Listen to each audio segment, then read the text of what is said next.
Hello, everybody, and welcome to the Transatlantic Call-In Show. This is the place where you get to call in and talk to two trans people about all of your questions, anything and everything trans-related. So, whether you are an ally who's maybe a little confused about something, or maybe you support trans rights, but you're confused about biological sex, or maybe you have a loved one and you have an uncomfortable question you can't really ask them.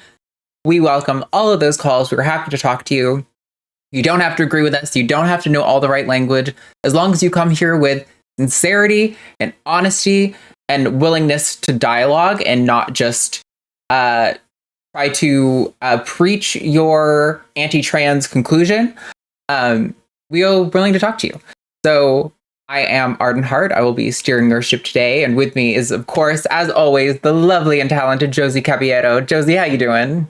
I am doing well. This year is starting off really quick. But yeah, I am doing good. Busy work day, but always willing to work all the way to the last minute.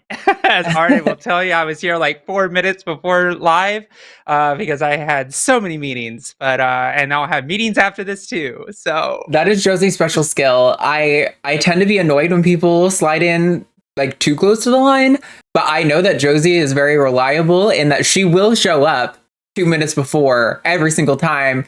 Even when you think she's not coming, she's coming. It'll just be right on the line. Right on it.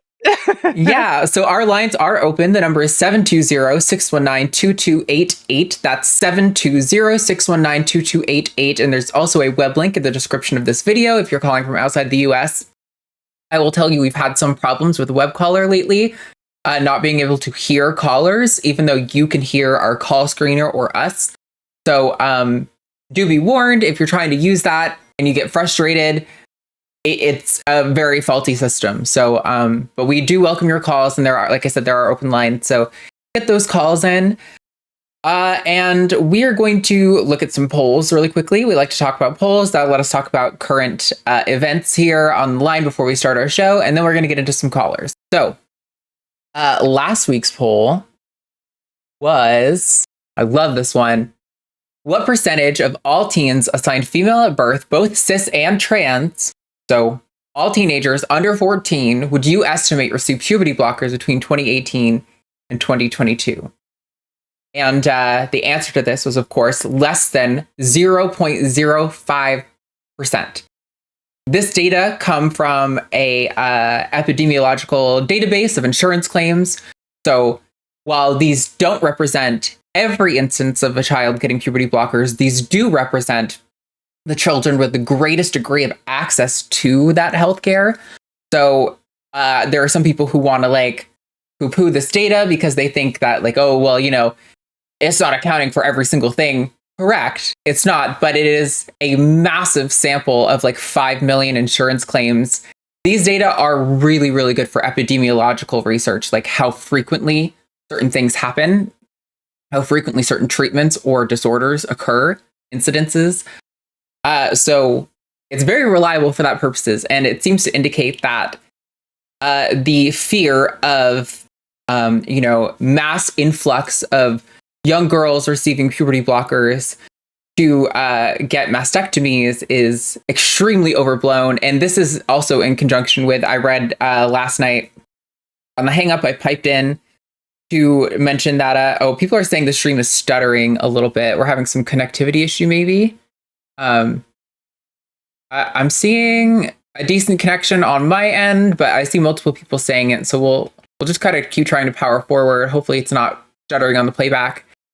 Right, I was trying to say there was also some research on the incidence, how frequent people are getting double mastectomies, for example.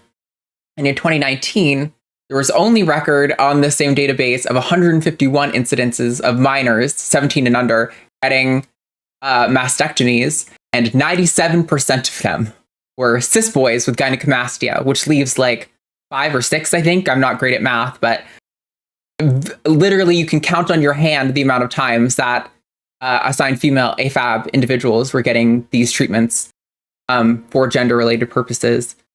So I don't know, Josie, if you've heard about this stuff or what your familiarity is, or if you have any thoughts you want to get into with regard to that. I mean, I everything you said, one plus one to everything, because I think the most important part about this is the fact that the fear of, this is happening so quick and there's a fast track and it's a contagion, and I Mhm. think this is the data that shows that that's not the case.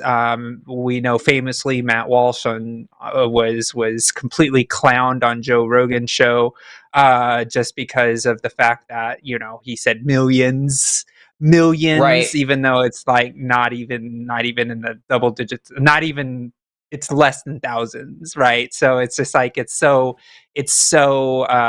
important to be able to back this, and like when you relate this issue to other issues that actually affect minors, such as sexual assault, gun violence, when you actually like literacy rates, houselessness, like you really say is like, okay, so what minors do you want to protect? Do you want to protect actual minors dealing with real sociological issues, such as being houseless, or being gunned down in schools, or being assaulted by their coaches in gym Mhm. class? Like, that's actually an epidemic, that's actually a crisis in our country, yet people want to focus on maybe 100 or so trans kids that go through this therapy every year.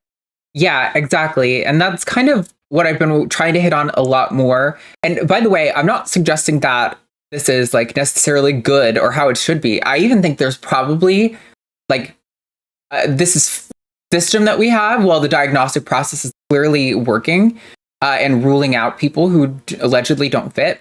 I imagine there are people who are underserved here. Like, we are not giving this treatment to as many people as deserve it.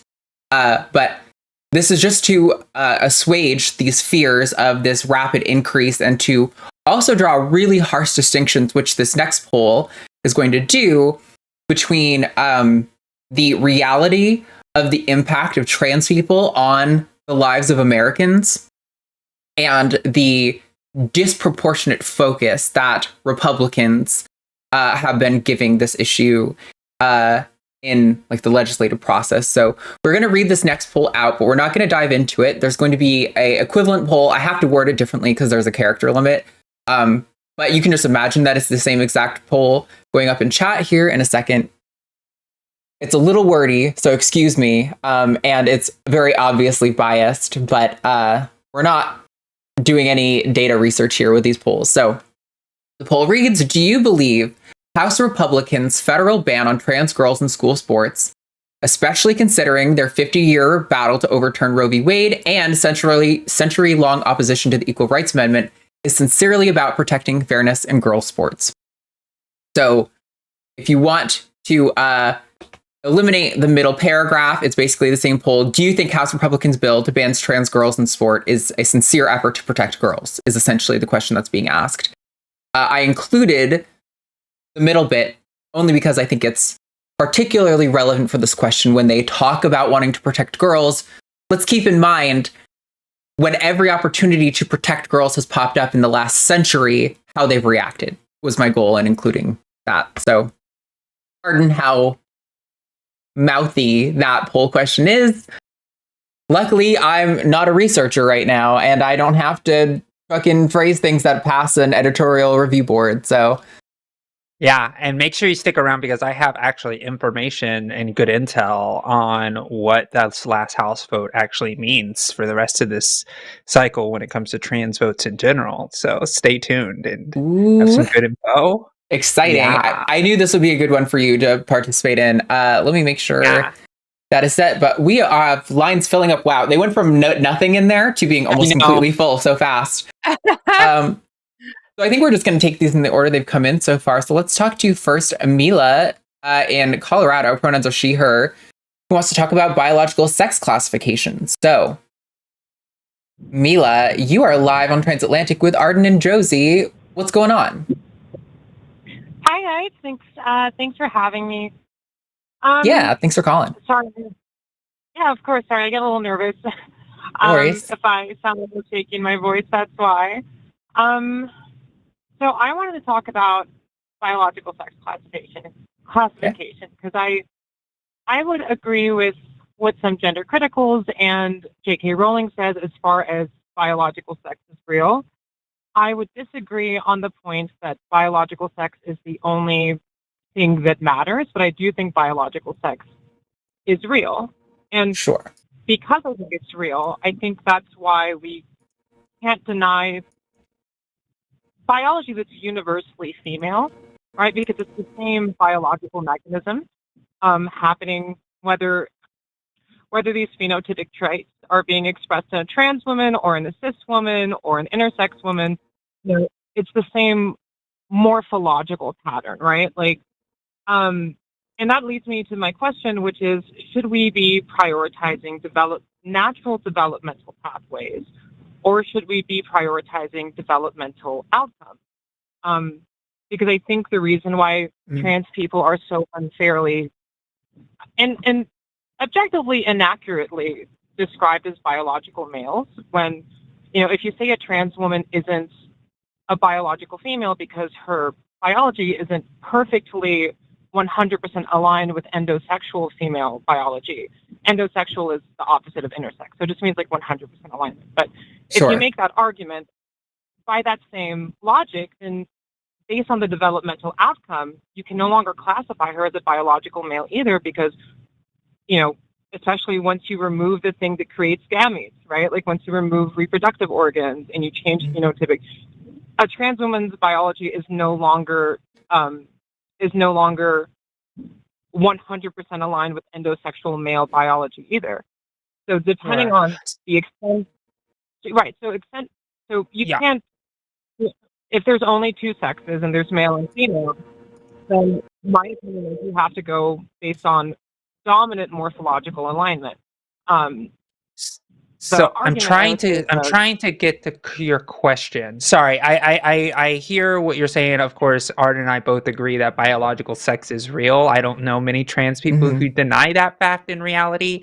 The fact that I was assigned male at birth, and I identify as a woman is what makes me trans. So just the fact that I say I'm a trans woman is a complete application to the point that there is a difference between gender and sex. That's why I am trans.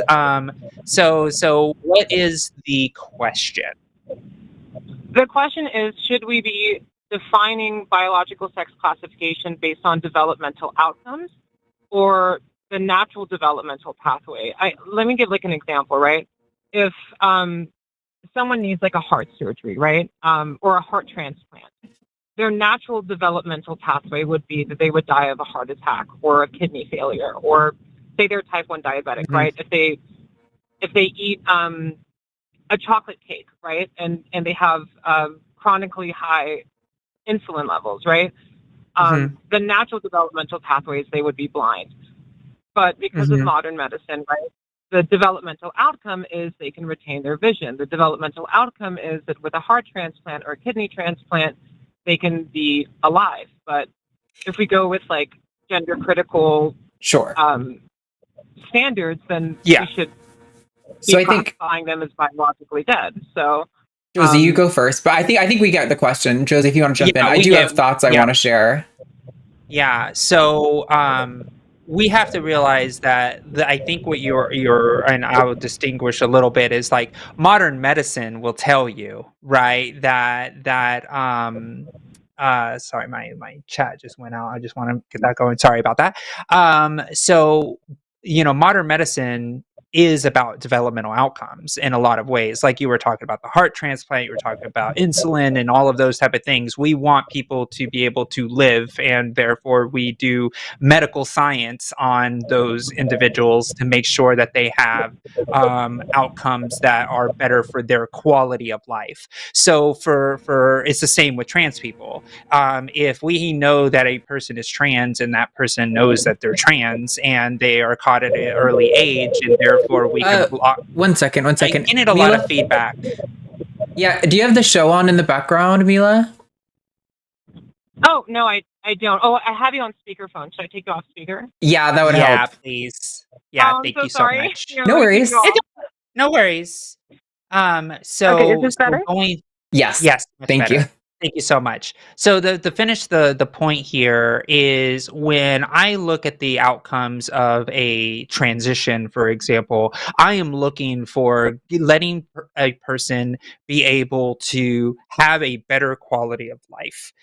Period. Right. Some trans people don't Mm-hmm. take the standard transition that a lot of people take. Some people only want, breast augmentation. Some people don't want hormones at all. Some people want hormones and no surgical intervention. Some people, there's so many different ways that people, choose their own adventure when it comes to the way that they feel relieves a lot of the distress and dysphoria that a person may have when they seek medical transition, since we're talking about medical transition specifically right now. So Mm-hmm. I'm going to focus on the quality of life of that person. So if we find out early that they know before puberty that they are trans, then we should give that person the medical pathways to be able to block puberty and go through the puberty that will make them feel more at ease with the body that they have. So more than Agreed. just developmental outcome, I look at it even more broadly than developmental outcome. I'm looking for quality of life outcome. So as a researcher Mm-hmm. that does research on trans people, I'm going to be focusing more on quality of life than I am with like this is the cookie cutter transition that you should get to get this developmental outcome, unless that person wants that specific thing. Right. If the person is like, I want this XY developmental outcome in my transition, then doctors have every right and should provide that basic medical care to make sure that they get that developmental outcome, versus the way that a lot of gender critical people say is like, no, you must suffer and go through the puberty that you were assigned at birth. So therefore, then you can change things later on. I think it's always, if we center the person's quality of life, you're going to get a better result across the board, I regardless of what I would stage somebody's in. Yeah, I would agree with that for the most part. Like as far as because I think everyone agrees on that, right? Like, and obviously she's saying this in the most condescending way, but J.K. Rowling will say, "Dress how you please, whatever, whatever."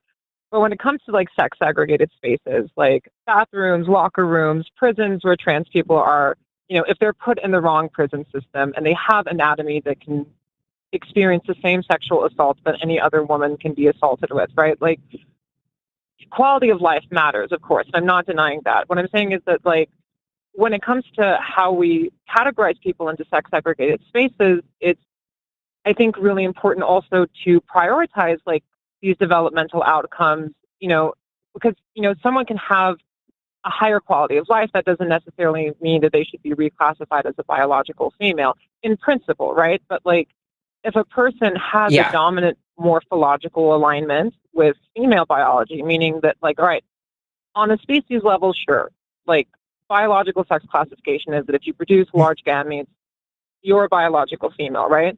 But why do we consider women who don't produce gametes or are intersex, let's say, with XY chromosomes? We still consider them biological female because even though they don't produce the gametes, the So, dominant morphology. sorry, finish. Sorry. Yeah, no, go ahead. So we classify them as biological female because all the other biological systems that are sexually dimorphic in their body are oriented around the production of large gametes.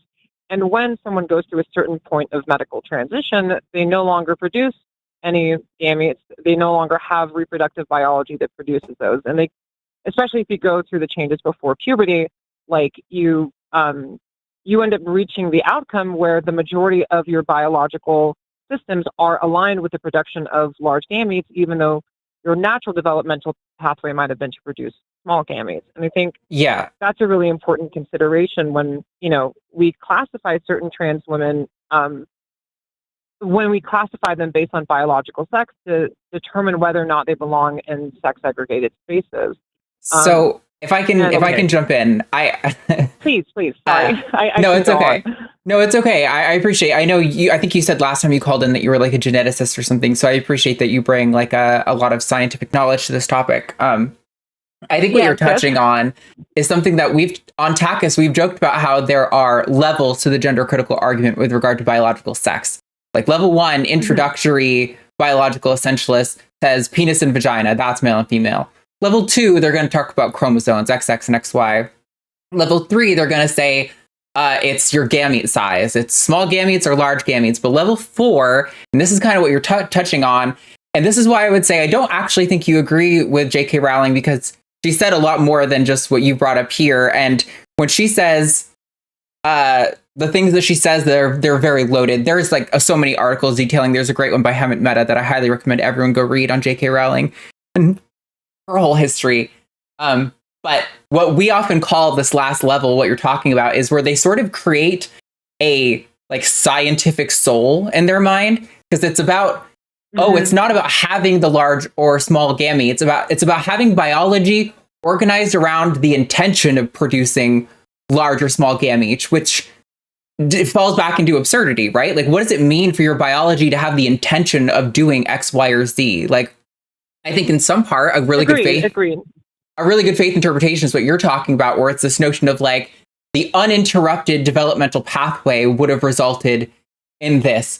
But it's like, it's not just medicine and intervention that disrupts these pathways. Biology disrupts these pathways all the time. And that's how we have intersex people in the first place. And I think that's where we start to get into the absurdity of the whole, like, the organized around the production of gametes argument. That's what I think of it as more like their effort to sort of construct this like male and female soul, but make it sound sciencey. And I'm totally coming out of this from like a gender affirming perspective, right? Or a biological, sexually affirming perspective, where I would say that like, I completely agree. It's absurd.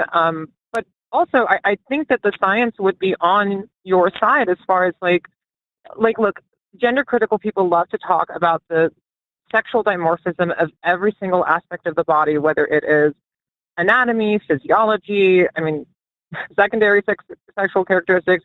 But the one thing that they refuse to acknowledge is sexually dimorphic is brain development. And yes, it's dimorphic on a spectrum, like many other things. But at the end of the day, like when something falls completely outside the standard deviation of male average patterns of brain development, and in the 50th percentile, directly in the middle of the standard deviation, which is what studies show when you look at regions of the brain like the BSCC, when you look at interconnectivity between hemispheres in the brain versus like interconnectedness between the hemispheres. I might have butchered it can get a little complex, but like I would say neurological congruence. Like if you develop a morphology of brain development that is organized around large gametes, and your reproductive system is developed around small gametes, that's a very real aspect of sexual incongruence, just as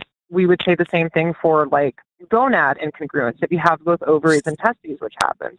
Sure. So Mila, I just want to jump in really quick, and I my question is more because I work in policy, I work in politics, I work in like the the sphere of like human rights, and trying to make sure that, like you said, specifically is like coming in and the gender affirming angle of this conversation. So my question is I guess more more tactile to like the consequence. So if we had let's say we adopted your view on this, how would that affect people going into prisons? How would that affect people going into like gyms and locker rooms? Would your worldview affect that differently than the way that, let's say, yeah, go ahead. No, I appreciate the question. I think it would, because I think it would classify certain trans women who've gone through a certain point of medical transition as, to fitting the criteria of belonging in a sex-segregated female space by saying, well, we already create an exception. We already acknowledge that intersex females are a valid variation of a biological female. No, they're not endosexual females. Yes, they may have some male development that was natural, but I would argue that whether whether that developmental pathway is, I don't even like the word natural, right? Because it's like medical transition is natural. You're going based off of the body's natural genetic blueprint for male or female phenotypic expression. Let's go with organic, right? Like organic developmental pathway versus, I would say that if we include intersex women, regardless of their complex female biology, because we say, well, that's a natural developmental pathway they had no choice in, I would make the argument that, a medical outcome, while it might not be like quote unquote organic or natural, it is still equally valid, just as if someone's born with a cleft palate or someone is born deaf. And, if I hear you. So I'm gonna ask you a hypothetical, because these two things happen in the prison system currently. So it's actually a pretty high bar that prisons actually have for admitting a trans person into prisons. In fact, I would even argue that the bar is too high. So, for example, let's say this: there's a trans person, let's say a trans woman, and they have socially been living as a trans person. They've done, some medical transition items, but not all of them, no surgical care, but they've been living their lives as trans persons, let's say 5+ years. They commit a crime that requires them to go to a state prison. And the judge has to make the determination that this person needs to go to prison. What prison would you send that person to? And that's all you have the evidence of. You don't have the ability to do a brain scan. You don't have the ability to do chromosome checks. All you have is the criminal record. You have the evidence of them living as themselves, as identifying as a trans woman for, several years. That is the evidence that you're given, and you're the judge presiding, and you know that this person's guilty. That's happening, but the sentencing is happening, and you have to choose which prison that they go to. In this scenario, how would you determine that? So I would say that under no circumstances would I ever send a trans woman to a male prison, right? Like, whether they belong in a segregated part of the whether they belong in a segregated part of the female prison system, like, I would say that's solitary confinement, though. That's already been seen as a human rights violation. No, and I agree, and I wouldn't. I'd say that's a complex question to answer, and I don't know. The reason I bring it up really quickly is because J.K. Rowling would say that person absolutely belongs in a male prison, and there's no way in hell that I would ever let them in there. Yeah, right. And I would say that is absurd because... Go ahead. Well, the reason I say that is because that position is very clear across, regardless of how we look at... I understand you're coming at it from a good faith, and I appreciate you saying that person doesn't belong in a male prison. I really do. But the idea of then creating a separation between the female inmate population and this person, I feel, is also a stretch. But I think, Arden, you were going to say something. I was just going to add that, I think I agree with you in principle, Mia. I think the problem, and what Josie's touching on to kind of bridge this, is that in practice, it's really difficult often to on an evaluation of an individual determining what would be the best fit for them. Like, even if you're saying, oh, well, they shouldn't go to a male prison, but maybe female prison isn't totally right. Well, I think it would be great to, in theory, have some third wing that's not solitary confinement that could be available. I don't think trans people make up a sufficient portion of the population, even in prison, to justify the state spending money on developing these entire separate wings, right? So I think the result is often that things like solitary confinement come up, which is kind of the problem. But I agree with you in principle. I think we're very aligned on the nuances of biology and the ways biology can change, and that putting trans women with men would be just overtly harmful to those trans women, with really not protecting women in any meaningful way at all. I would make one distinction, which is that like because the thing is like I do believe that they're like a person's brain biology is innate, right? Like that is if I can make an analogy with say someone that has like incongruent gonads or genitalia, right? Let's say you have two sets of twins that are they have the same sexual incongruence, right? There's obviously a debate like in the deaf community of like, hey, is being deaf a disability, you know, or is it like a superpower? Like, and this really comes down to it whenever it comes to like cochlear implants, right? Like a lot of people think that like, a lot of deaf people think that like cochlear implants are like, I think they have a very similar perspective to gender criticals, which is like they prioritize acceptance over alignment. So like, you know, gender criticals would say, hey, like the brain isn't sexually dimorphic. If your brain is in a female body, then you have a female brain. If your brain is in a male body, you have a male brain, right? Like, and the reason I'm bringing this up is because I do think it matters when it comes to answering this prison question, right? Because do we go with the biology that makes us human, that like we experience, or do we go with the biology that like fundamentally objectifies us, right? So the reason I bring up the deaf community is because I would say that like, you know, the same way that we would look at one, we wouldn't criticize either one of the twins. If there was one deaf twin that says, I want a cochlear implant because I prioritize alignment with, or I guess I prioritize being able to hear, no one would criticize that twin. But also no one would criticize the twin and say, well, you're invalid for wanting to seek acceptance and not like change your developmental pathway. Same thing with like ambiguous genitals. We can say, hey, we all know that like someone can be born with ambiguous genitalia, ambiguous like gonad structures.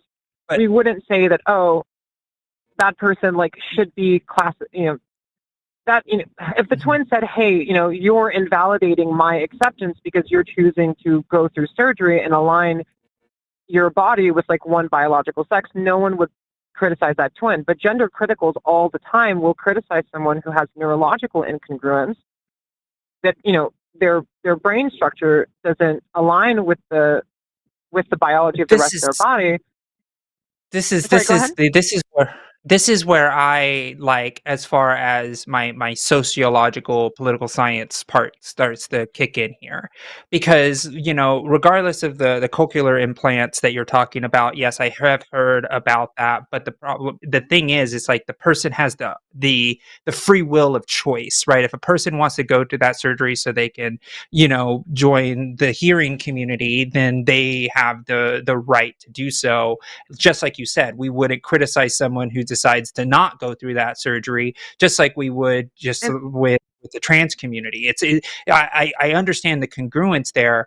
The issue that I start getting at is like when we start to like go down and medicalize, and I know I'm one of the different hosts on the show, because I know a lot of hosts like getting into like the biology of it and like getting into like the cellular things. But for me, it's like, I always think about like the brain body map distinction and like a gendered brain, all of that type of stuff as interesting facts.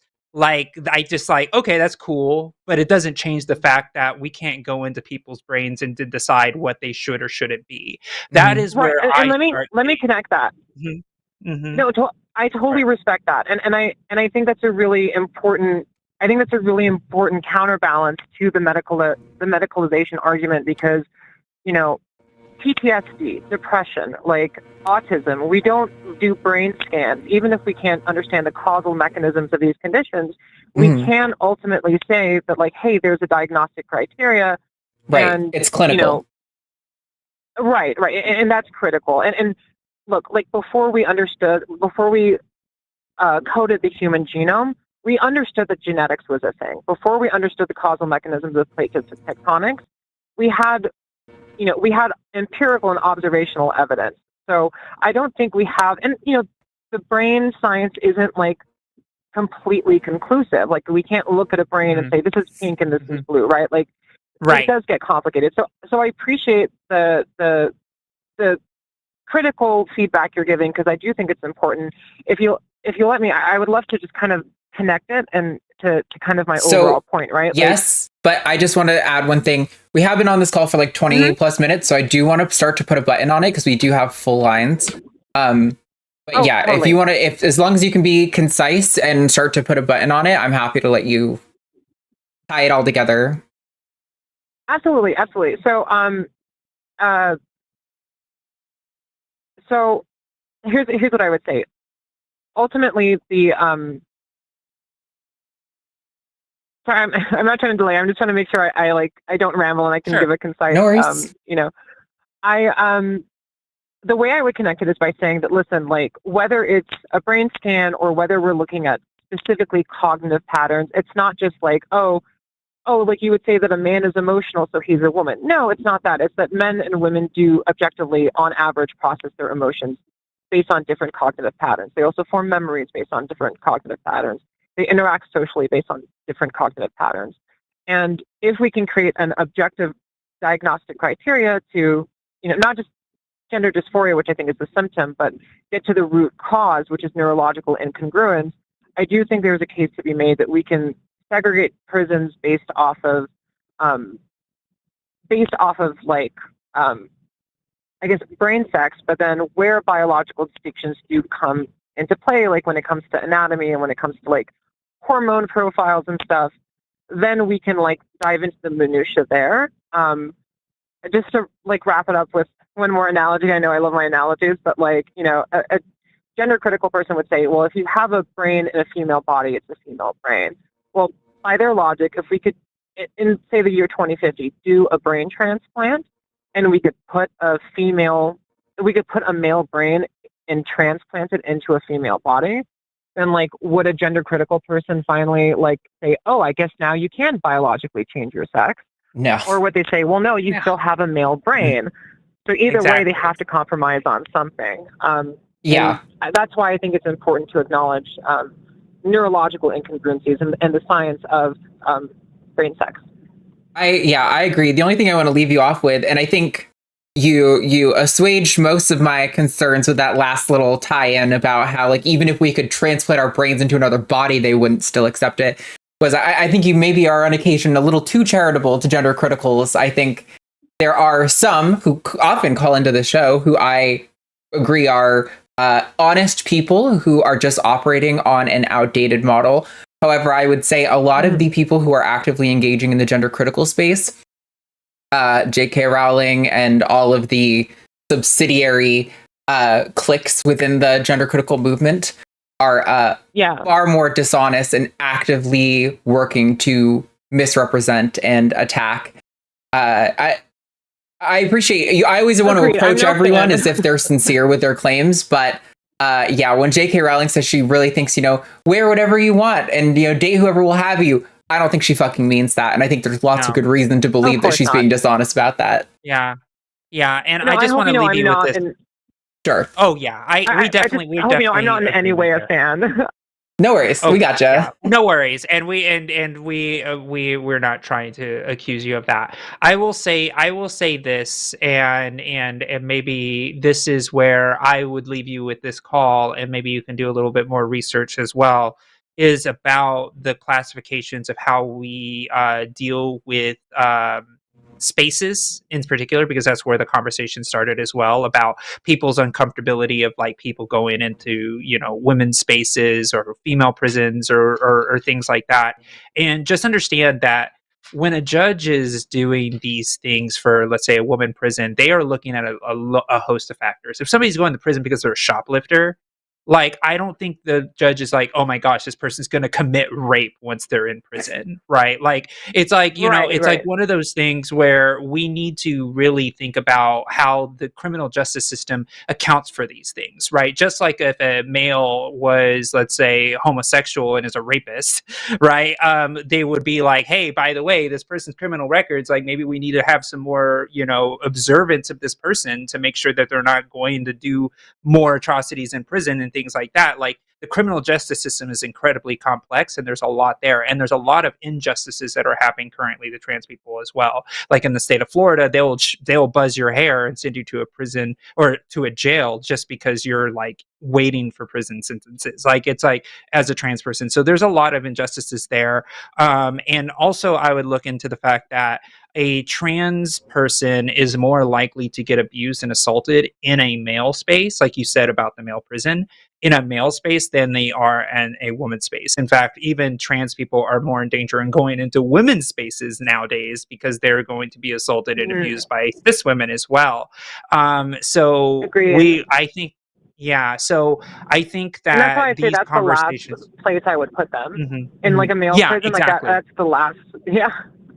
Yeah, so I would just look at the kind of like more along the lines, not just like the transness of it all, but the humanity of it all. And I think when you take a look at it in that lens, I think it's easier for people to be like, yeah, we should be kind and considerate to humans, and we should really be weighing ourselves on that. And that's why I always talk about the quality of life of things, because if you're a political actor and you're doing legislation, you should be focusing on quality of life. I think as a first principle when you are trying to pass legislation. I think that's incredibly important to look at that. But yeah. So thank you. Thank you. Thank you Yeah. so much, Mila. I appreciate it. Have a good day. Yeah, absolutely. You too. Bye. Bye. Okay, normally we would take another call before we review the poll, but that call went on a little long.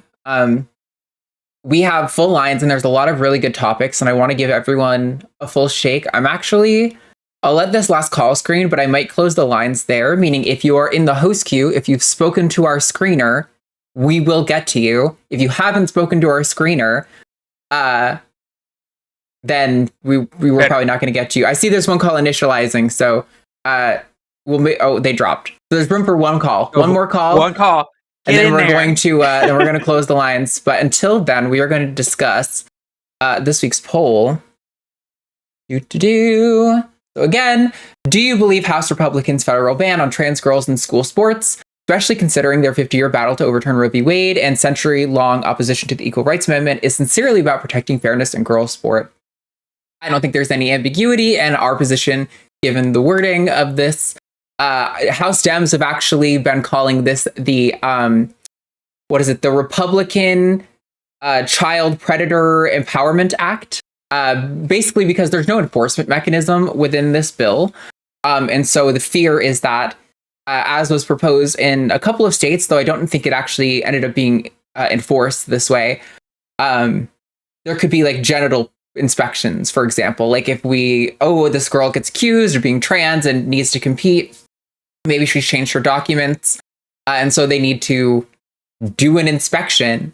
The concern is that this would sort of protect and enable maybe healthcare providers or people involved in these sports leagues to sexually predate on young girls and get free access to look at their genitals. So, but yeah, the reason I added the Roe v. Wade thing is like, Equal Rights Amendment was first proposed in like the 1920s. We are now in the 2020s, and it still hasn't passed. Republicans have been opposing it for a century. They overturned Roe v. Wade. Child marriage laws have been almost unilaterally opposed by Republicans. The notion that they care about protecting women, let alone girls, is absolutely absurd. They only care in as much as it is profitable to them. They could have passed something on housing or grocery prices or any of the things that actually affect the majority of Americans, but instead, their first priority in the new Congress, their first priority has been passing a bill that affects less than 1% of American teenagers. Like, this is a fraction of people that this applies to. So to the extent that you think Republicans represent your interest, just know they've wasted your tax dollars to stop a handful of girls from playing like soccer with their friends. But Josie, you have stuff you want to get into on that. So now that I'll get off my soapbox. Yeah. No, it's fine. We only had 2 Democrats vote for this. And that is fantastic news. We've been working very hard, and we thought we were going to lose more. And we were able to only have, and I'm going to call their asses out by name, Texas Democrats Vicente Gonzalez and both of them are Texans, and Henry Cuellar. Both voted for the trans bans because they don't understand how to be good Democrats and vote for the values of trans people. So what does this mean? Well, one of the things that we remember and realize is this was the easy one. And I say easy one as in this is the easiest one for people to say, oh, but women's sports, right? And we still only had 2 Democratic defectors. This is great news. Because that means that they are going to have even less support for gender affirming care bans as well. And I think we can beat this in the Senate as well. So this is great news, and I'm taking this very positively. Remember that just because something passes the House does not mean that it's going to pass the Senate, and the Senate is much harder to pass things because of the filibuster. So we know that this right now is looking good for where we are starting. Like Arden said, we are starting out the gate with this stuff, and they were hoping to give this to Trump to be a day one bill as symbolic for him to sign after he got inaugurated on the 20th. Well, it's very highly unlikely that this is going to happen now because we are in lockstep against this type of work. Can it still happen? Yes. However, I am hopeful that this is a good sign considering we only lost 2. So it was a strict party line vote outside of those 2 Dems. Yeah, no, that's great news. And I really hope people, when you're talking about this with like your family and your peers, the reason I went on the rant that I did about, they could have focused on X, Y, and Z first is because you have to remember they've run on a platform of like economic populism. They want to bring relief to you, the working person. You're a Republican watching this right now, or a conservative because you hate watch, or maybe you genuinely want to learn something, but you don't agree with us. I want you to consider that egg prices went up in the new year because of the rise in bird flu. Your egg prices aren't being addressed. Your housing costs aren't being addressed. They're spending your tax dollars on this. It doesn't mean they're not going to eventually get to those things, but this is where their priority was. This is where their first burst of energy was. The most productive that an administration is usually in the first, 160 days of a administration taking over. So, or that's not the right number. It's very early in the beginning of the administration where you're able to get the most stuff done usually. And this is what they spent that energy on. So every time you hear them talk about how they're for you, the working person, remember that they would rather spend their time legislating about the tiniest fraction of a percent of the population to make a group of marginalized people. And by the way, in the situation where, to the extent that there are sex differences in competitiveness, they matter the least in the grade school level, right? This is more about team building, cooperation, rather than competitive, accolades at this stage. This is what they're stopping. They're trying to prevent trans people from participating in their community in a way that doesn't out them or make them, a center of a bigger problem.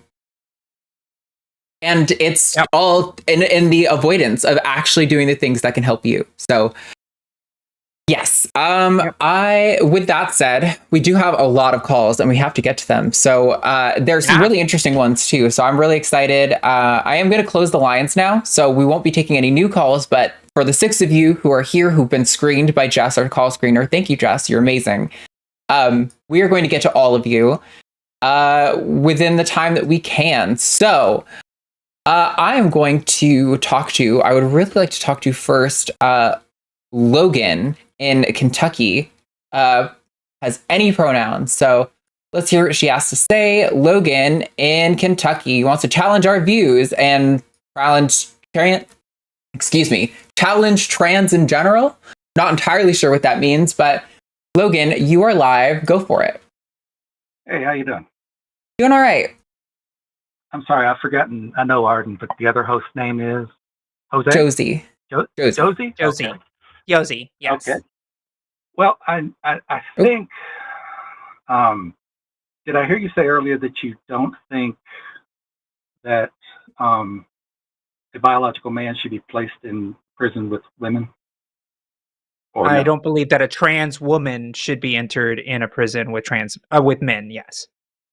Okay, that's good. That's good. How about a biological man in a women's bathroom? I believe that trans women should be able to use the bathroom. I'm sorry, you do, or you? I do believe that trans women should be able to use the bathroom that they best identify with, yes. Okay. You understand what I mean by trans women, right? Yeah, I was about to ask. Okay. But I'm trying to keep it. I'm about biology. Well, so am I. Not That's really. why I say trans woman, because as a trans woman, when I say a trans woman, I am saying that a person who was assigned male at birth, biologically a male at birth, who identifies as a woman is a trans woman. So I am being more biologically accurate than you are. I'm sorry. Could you say that one more time? Because you lost me. Okay. No, it's okay. It's fine. So I am a trans woman, and I said this at the beginning of the show. That means that I know that I was born and assigned male at birth, meaning that I am biologically a male at birth, but I identify as a trans woman. So therefore, because I identify as my gender as woman, I am a trans woman. So therefore, I am acknowledging the biological fact that I was assigned male at birth, but I am also acknowledging that my gender is woman. So the correct biological term for me is a trans woman because I am not a man. I also want to ask Logan, what does biology have to do with prisons or bathrooms?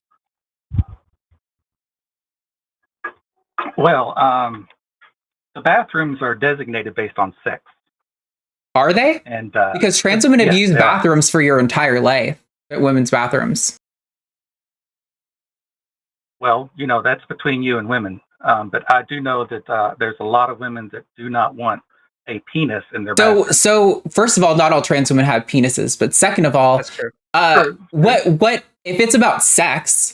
What measures are being taken in bathrooms that you go into to evaluate your sex? Because I've never been stopped when I've entered a bathroom and asked anything about my sex. I've never been scanned by anything to evaluate my sex. What role has sex played in bathrooms you've been in? Because I've never seen a bathroom that's evaluated sex. Yeah. I'm just saying it shouldn't be legal. Okay, that's not what I asked you. That's not what I asked you, though. That's not the question was. I would like you to answer what I asked. Yeah, please. Okay. Did you hear what I asked you? Repeat it one more time. Okay, so you weren't listening, but I asked you, what bathrooms are you entering where sex has any role in access to the bathroom? Because I have never entered a bathroom where biological sex has played any part. All of them. All of them. So how are you getting your penis checked? Are you getting a karyotype?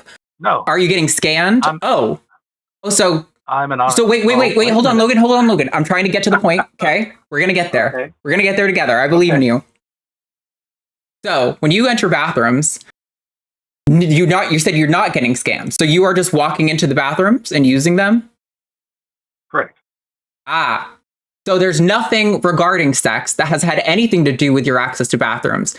Your entire life, your access to bathrooms has been purely social. You walked in and you went pee or took a shit and nobody asked you anything about your sex. You can say no, but you've already admitted there's been no inspection of your sex at any level when you've entered the bathroom. So you've already conceded that part. I don't know how you could possibly say no.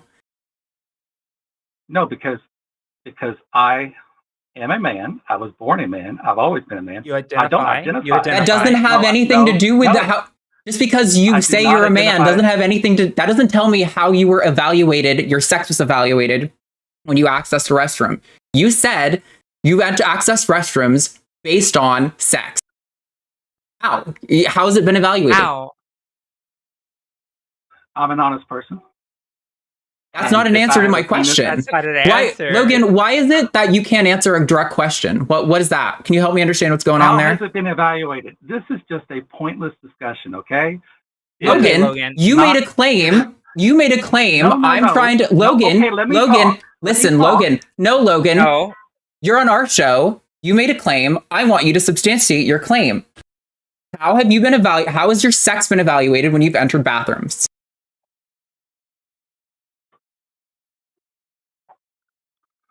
What do If you mean don't by want to evaluated? participate on our show, you don't have to. Okay. But if you're going to call Well- into our show, you're going to answer questions. That's the whole point. He asked Well, how let's what does see. evaluated mean? Yes, I did. Yeah. How anyway you'd evaluate sex? Did they look at your genitals? Did they take a karyotype? Did they scan your brain? No. What happened? No one is checking what's in my pants. Okay, can't be so checking up. so to be clear, you just entered a bathroom and nobody evaluated you in any capacity. Correct. Right. So that is a social enforcement mechanism. There was no biology relevant at any stage in that process. People looked at you and assumed you were a man based on social cues and did not object to you entering the bathroom. Yeah. Oh, it's No, not. Oh, so no. you're saying other people evaluated your No. sex? Other people who watched you go in. How did they do that? Arden. Logan, why I don't you called answer my challenge. questions? I'm just trying to figure out what's just going did. on. I No, just you did, no, but you I'm didn't just because telling- you're sick. No, you didn't because you have to understand. So I'm going to mute you so we can make sure this gets across very clearly. You said that when you access bathrooms, it is an evaluation of your biology. And when asked to present how your biology was evaluated in order to access those restrooms, you said there was no evaluation, that you simply just used the restroom, that is a social enforcement. You entered the bathroom and nobody evaluated you at any stage along the process. Then when pointed that out, that is the conclusion of what you're saying. You say no. So if it's a no, your next words, when I unmute you, I'm going to do that in a second. You'll hear a beep. That's you're unmuted. You can either concede that you don't access restrooms based on biological sex, or you can tell me the enforcement mechanism that was evaluating your biological sex. This is really simple. This is a binary situation. You are unmuted. Go for it. Okay. Yes, it is enforced. How? I asked you how. Okay. If I walk in, now you can't see me, but I am a man. If I walked into a women's restroom, they would immediately call the cops. So you're not going to answer the question. Oh, I just Logan, did. You just Logan, asked- no, you just asked Logan, how it was Logan, enforced. Logan. So I'm going to Oh mute my you God. again because you don't seem to understand how logic works. And I'm sorry that somebody filled your head with lead when you were a baby, but that's not my problem. You came in here claiming that your access to spaces has been based on your biological sex. And when asked to present how that's happened, you've said, I'm a man. I walked in. If I walked into the women's restroom, they would call the cops. Those are social enforcement mechanisms. Those have nothing to do with your biology. They're not That's true. unrelated to your biology completely. Obviously, biological men are going to have traits that make them look like men more often. That's just obvious. Nobody is refuting that. Not a single trans activist is disputing that cisgender males look like men most of the time. I'm asking you to present evidence for your point. And so I'm going to take you off mute again. And if you refuse to answer the question, I'm going to let Josie take over. And then I'm done with you because you're not being honest and answering the questions. So you are unmuted. Please just So let you can Josie take either over, concede because you or really seem demonstrate. like a difficult, Logan, confrontational person. Logan, And I didn't call here Logan. to be confrontational. I don't give a fuck how confrontational you think I am. You can take your feelings and shove them up your ass because you made a factual claim. You can either concede that you were wrong or you can prove your point. Those are your only two options. Go for it. Go for it. Oh, I just want to talk to Josie. Okay, nice. I just want to point out to the chat and everyone watching before that happens that Logan refused to answer an honest, direct question. Oh no! And when faced with, you're never going to talk over me on the show. Just to let you know, you're muted again. When faced with the obvious implications of his claims, he refused to answer because he realized the obvious implications of what he was saying and how wrong it was. So Josie, go ahead. He's all yours.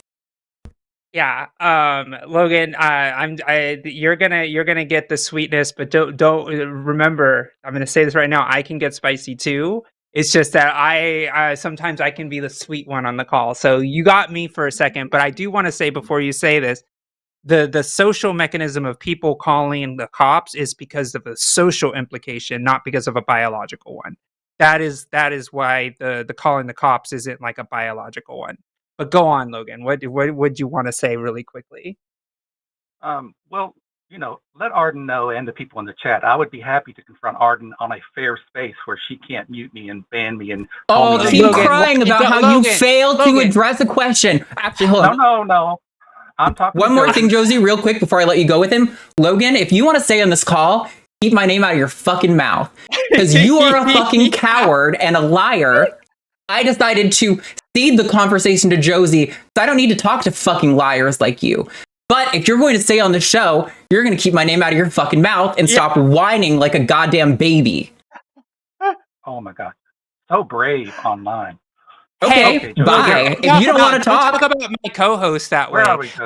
Look, Logan. First off, I want you to respect the co-host on the show here because she's a dear friend of mine, and she's a dear friend. So we're gonna move on for a second, okay? On this point where I just want you to say, is there a difference between sociological somebody calling on the phone versus somebody like you having to like get your dick scanned before you go into the bathroom?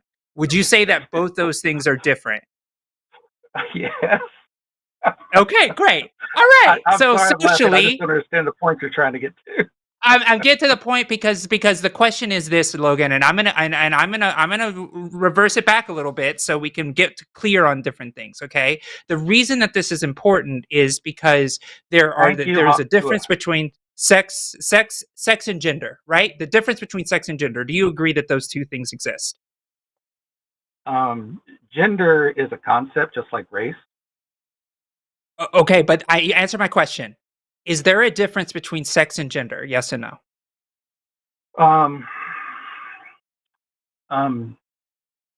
No, they're just two terms we assign to the same thing. Okay, so do you have gender with somebody or do you have sex with somebody? Well, you're using sex in a different way. Why? Why? If they're the same thing, then I should be able to use those terms interchangeably in a sentence, correct? No, they're polysemous. Okay, but so you say they're the same thing, even though that in that sentence I'm telling you right now that you can't use those two terms interchangeably, meaning that there is a distinction between the two just in language alone. I'm not even getting into the biological social construction yet. I'm just going into grammar. Sure. Language develops, sure. Okay, sure. So language develops. So therefore, we have to create different terms to describe different concepts because we evolve as a language and a species and we communicate better. So when we talk about sex, we're talking about how somebody is born. If they have a penis, they have the whatever, chromosomes, all the type of stuff. And then the gender is what you would say woman and man. So somebody who identifies as either, right? And that is how the gender is associated with, right? You don't go, that's kind of the difference between the two things. And the reason that I'm talking about the difference between gender and sex is because once you understand that there's a difference between the two concepts, then we can have the conversation. That's why there was such a disconnect at the beginning of this call, because when you said that there is a biological reality, you were using gender and sex as the same. So therefore, when Arden asked the very basic concept of if biology has to do with you going into a bathroom, then that means that you are doing something with your penis, your chromosomes, something that you have to get, like something that you have to do before you even get in the door because it's enforced by biology, versus the fact that the example that you gave was social. So like what Arden said, a cis man, where nobody's arguing that a cis man is probably going to look phenotypically like a male. So when you go into that bathroom, the social construct of gender is kicking in, not the biological. Nobody's dick tapping you to say, oh, this person's got a penis. Now I'm going to call the cops. No, they're calling the cops based on sight alone. Would you agree? Yes. But Okay, I can look at great. some people. I can So look there's at a some people difference. and tell they're still a man. I could look at Okay, some but you people sometimes and you tell they're can't. still a man. Logan, I'm Well, not even going to women go into can. intersex conditions. I'm gonna. What do you Good, mean, woman because they're not can? trans. Are you talking about You're talking about Oh, bearded trans men? no. I'm Do, saying, do you know? Do you know that they, trans men oh my exist, gosh, right? you won't let me talk. Oh my gosh. Well, I'm just letting you know. I'm just trying to clarify what you're saying. I'm trying to clarify what you're saying. About women can tell. No, About that sometimes you can't tell because do you know that trans men exist, right? Do you know what a trans man is? Oh yeah. Okay, It's a a trans biological man female that wants to be a male. that transitioned into a male. Okay, so do you know that trans men can grow full beards, and you wouldn't be able to tell the difference between a trans man or a cis man? Do you understand Sure. that exists? So what But I would you don't have do an in the issue. situation? What would you Oh, do in that situation if a bearded man walks into a male bathroom and they appear man, they've transitioned into a man, they've done everything to do with their manliness, they probably drive a truck, whatever you want to say a man is in your mind's eye, they walk into a boy's bathroom, then are you going to dick tap them to just make sure that it's biologically accurate, or are you just going to let them use the bathroom without calling the cops? I don't care. I'm all Okay, so for unisex bathrooms. but you said that it should be illegal. So why is it legal for the trans man to go into the boys' bathroom or men's bathroom than the woman going into the woman's bathroom? Okay, and this was what I was trying to get into with that other person that I can't say their name. But as I would like to thank HOSTility in the chat for stating that I don't get a chance to speak. And if it's your show, Stop crying and make your goddamn point. If you cry and bitch or moan one more fucking time, I'm gonna drop your ass like a hot rock. Logan, you are lucky that I am being this patient because I don't cry about not talking. Let's have the conversation. Well, yes, exactly. I want to have a conversation. Well, let's do it then. You keep talking about it. Logan, if you don't, here we go. Let's talk about it, please. Here we go. Some women, I don't know the percentage, do not want a penis in their bathroom. It doesn't matter. I don't care about that. Prove it. Bring what meaningful. No, sorry, I don't care about individual. Bring some meaningful percentage of women that are objecting to trans women in women's bathrooms. Prove it. Give me a meaningful percentage of women that approve of trans women coming into bathrooms. Women are the largest group of people who approve of trans rights. Yeah. In fact, Logan, I'm a trans woman. I'm a trans woman, and never one time, and I've used a lot of freaking bathrooms, airports, the Capitol. I've been all over the place, even early in my transition, and I've never had a woman one time in my entire transition over the last 5 years tell me that I don't belong in that bathroom when I walked in the door. And I can guarantee you right now that you probably wouldn't even know that I'm trans. There's a lot. There's a lot going into that. It could be, they've done studies that women can tell men from women just by little dots when they walk. No, Logan, listen. We just went over that. We just went over that because we literally talked about the bearded trans man going into the bathroom and you said you wouldn't care. That's me. Yeah, because you wouldn't be able to tell. but I don't dictate to women. It doesn't matter if I could tell. It doesn't matter. If a woman came into the men's room, I wouldn't care. Okay, but why see, did you here's say the it needs to thing. be illegal? Okay. You guys want to say we want to protect rights or even give rights Yes. to people that are 1% of the population. Thank you for letting me talk. Okay, if it's 2% of the female population that does not want a penis in their bathroom, shouldn't we protect them too? That's logic, by the way. That is not logic. You're so No, fucking that's not. stupid. It's That's painful. not, Logan. It's not. And Oh my we're gonna cut this short because listen, because we can't really get past this conversation. This is why it's getting so confrontational, Logan. Because you don't believe in the concept between the difference between gender and sex.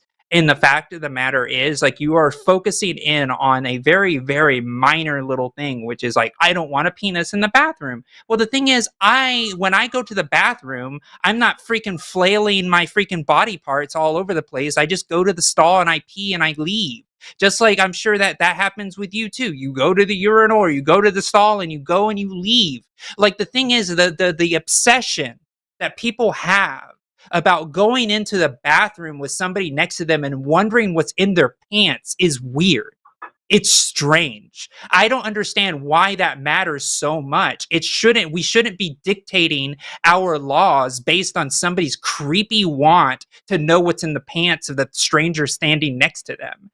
That's not a good way to legislate policy. If we gets decided to say, oh, this small portion of the people in the country, let's say Jehovah's Witnesses, they think it's completely wrong and creepy that people do blood transfusions. Should we end all blood transfusions because a Jehovah's Witness decides that I don't want to be associated with people that do blood transfusions? It's icky.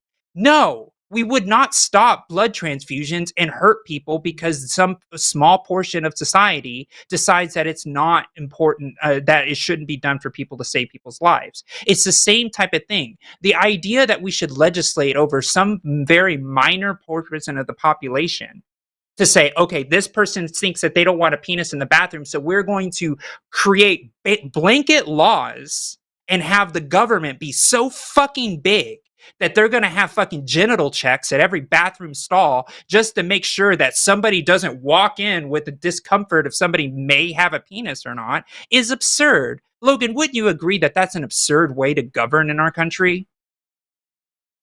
Yeah. Yeah. So why are we having that?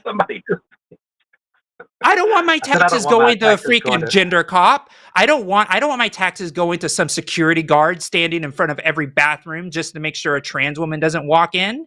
Doesn't that sound absurd? Because that's the logic that we are getting to. That's why Arden started the conversation the way she did, is because there's no mechanism to enforce this ridiculous law. And to enforce it requires a lot of resources, a lot of manpower, and also the fact that you're going to have to genital tap people just to make sure that they have a vagina or they have a penis. Like, think about all the assaults that would happen that moment you want to go to the bathroom. Oh, I got to go get my dick touched before I go to the bathroom because big government wants me to fucking have that done because some people are uncomfortable about the penis that I might have in the stall next to them. That is an absurd way of thinking. Wouldn't you agree with that, Logan? Sure. Yeah. So that's why we get really frustrated in conversations like this, because we understand the alternative. Because if we created laws based on people's comfort at that level, we wouldn't be able to walk across the street without offending somebody. And oh my God, they walked across the street, put them in jail forever because their car had to slow down and they're not following the rules of the road. And I get mad when people do that. Like, it would be insanity. And that's why when we have these calls, I talk about the rights of people, because it would affect more people to enforce the bullshit law of making bathrooms illegal, because that would cause women and men and everybody to have their dicks fondled before they even go through the door. And I don't want to live in that world. And that's why there's a difference between gender and sex.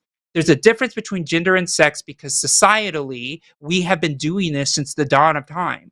We had trans women as Roman emperors. We've had trans people fight in the Civil War. We've had people all over the world throughout history that have just existed and just lived their lives. I just think that it's a recent phenomenon that people have become so bigoted and hateful because somebody just wants to live their lives just because they want to go to the bathroom. That's why things get so hostile. Does that make sense, Logan? Yes, but it doesn't need to be. I mean, did I ever insult anyone? Did I? No, but you were dishonest and you refused to answer questions. But the logical conclusion, Logan, was where we were trying to go, right? Because the questions that Arden was asking you was leading up to what we concluded, which would be in a ridiculous way to enforce a law, right? Because it would be a ridiculous way to enforce a law if we made a biological determination if you could use the bathroom or not, be it be dick scans, be it be chromosomal scans, be it be a security guard tapping your penis to make sure that you can go in that bathroom. That's why we started off with the biological determination versus the social determination of why we go to certain bathrooms that we do. Because the world that we say it's biologically determinate means that we are going to get our bodies scanned. And guess who's going to be doing that? The fucking government. And I don't want the government scanning my junk. That's the last place I want the places to do. Right? So maybe call me small government. Like if you want to say that, and people who want genital inspectors at the bathroom are big government. I don't know what that is, but hey, some people, that's what rocks their boat. So Logan, maybe we just have a different belief on how government should be run. I didn't even enter this to exactly talk about government. I know, but that's what you said illegal. You said the word illegal. Logan, did you not say the word illegal? That's government. Yes. What makes things illegal? Yeah, well, government. Okay, but I was told nobody's checking your parts, and I was like, well, yeah, if I walked into a bathroom, but you said it should be illegal. But you said it should be illegal, therefore the government has to get involved to enforce. I think I said it is illegal. No, it's not. It's not illegal. It's not illegal. It's not illegal anywhere. There are a handful of states where it's illegal, but it wasn't illegal for all of history before that. Yeah, they're trying to make it illegal. Oh. Like there isn't even full blanket bathroom bans that are outside of government buildings. Right? So the reality is, like, even in the construct that we live currently in this day and age, there is no blanket bathroom ban. So therefore there is no illegality to it. So right now we're trying to create, some people are trying to create where it is blanket ban across the country. Therefore, it would use tax dollars to enforce a stupid thing that we've been doing throughout the time. So I'm trying to fight against government trying to do bullshit laws that cause government resources and time and money and actually try to solve real problems. Not problems that don't exist, like trans people using the bathroom. No, it is a real problem because there are women that don't want penises in their bathroom. Oh my God. And there were a massive majority of whites who didn't want blacks in their bathroom in the civil rights era. Because you have an irrational prejudice against people, assuming them to shut the fuck up. No, shut your fucking mouth. I'm done. Yeah, no, you're muted. You're going to be my little bitch until you're done with this call. Actually, I've been trying to stop using bitch in that term, so I retract that. But you're going to be my little fucking dog on a leash until I'm done with you. Throughout the civil rights era, people irrationally feared that black people would be more violent, and so they justified segregation on things like that. Because you have an irrational prejudice about the potential violence that trans women pose, does not in any way justify banning an entire group of people, an entire category, from access to free participation in society. If you ban me from the women's restroom, I don't get to use the restroom in public, because if I use the men's restroom, I'm causing a commotion, and if I use the women's restroom, I'm getting arrested. It functionally bars me from being able to use the restroom in public.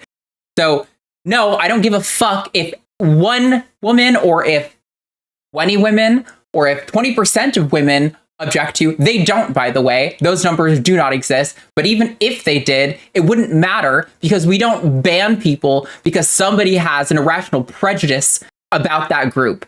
I see you're talking, but nobody's going to hear you because I own you for the rest of the call.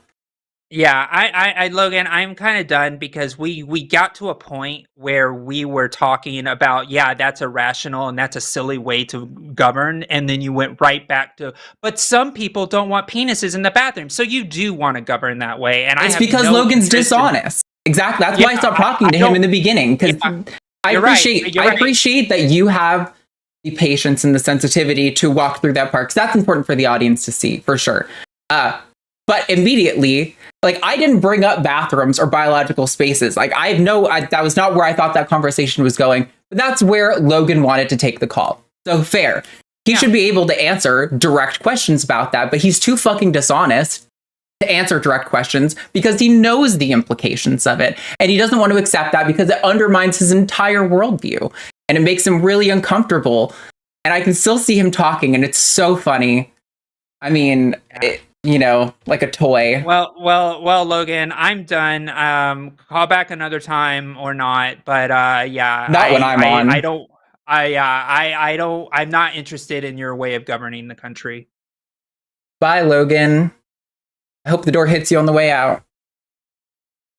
Alrighty, everyone. Man, getting heated that early. I generally try not to get that heated that early, but when you refuse to answer a direct question and you give me an well, blah blah blah blah blah defense, it shows me that you clearly know the logical conclusions of what's about to happen, and you're unwilling to honestly address it. And like, and I was just gonna say, if he like acknowledged, yeah, it is socially enforced, but I don't like that because I think it should be sex segregated, it never would have gotten that heated. I would have been like disgusted with his worldview for sure, but he would have answered the question honestly, and I would have been able to proceed from there, knowing that at the very least, while Logan and I have very different views about gender and sex and how we operate the world, that he is willing to answer a direct question honestly. If you're not willing to answer a direct question honestly, you are no use in this debate space. You have an agenda that you are trying to force through. I don't need to talk to people like that. It's completely pointless. And the thing is, it's like, and I did the exercise of like the reason, and remember, it always went back to the original part of that call, which is like, if you would have just answered these questions directly, we could have got there, but it took 30 minutes to get to the point of, do you realize that your worldview would take a massive amount of government resources and manpower and assaults of people to get their freaking gender freaking tapped and like confirmed just to go to the effing bathroom? He's like, yeah, that is kind of ridiculous and insane. Yeah, because that's the worldview that you get to. And then when I'm like, all right, great, so we agree that that's dumb and we shouldn't do that. Well, and it's like, yeah, right, yeah, because you actually believe that the government better serves by enforcing bigoted point of view than the actual freaking governance that actually makes this country run. That's why egg prices are going to go up. That's why grocery prices are going to go up. And that's why everything in the freaking country is going to go to shit, because people would rather have genital inspectors in the fucking bathroom than the actual people doing the fucking harm, which is the goddamn economic fucking powers of corporate fucking bullshit that is making everything go up. But anyways, you're going to get me into my whole political rant. But anyways, it's okay. I needed to get spicy because I wasn't spicy enough. Yeah, you got to get it out of your system for sure. And anyone who doubts our capacity to have a calm, rational discussion with people who disagree can look back on like the last month of calls. The last month of calls, we've had almost exclusively honest callers, and maybe half of them hold our position. A lot of them are like largely in support of trans rights, but they just don't get this, or they just don't get that, or they don't really feel okay with this. You know, they're just not 100% on board with the trans like movement, as it were. But they were honest, and they answered direct questions, and they never caught heat. I haven't gotten this spicy on the show in like 2 months because we've had such good, consistently honest callers until Logan. So, but no apologies. We couldn't even get to the idea of the separation between gender and sex. Like, we had to get over the fact that you want a freaking genital tapper at every doorstep of every fucking building in every bathroom in the country. And it was like how infeasible that is. And they're just like, wait, that makes my brain hurt. I don't want it that. Can I just call the cops whenever I want, please? I can always tell. It's like, fuck off.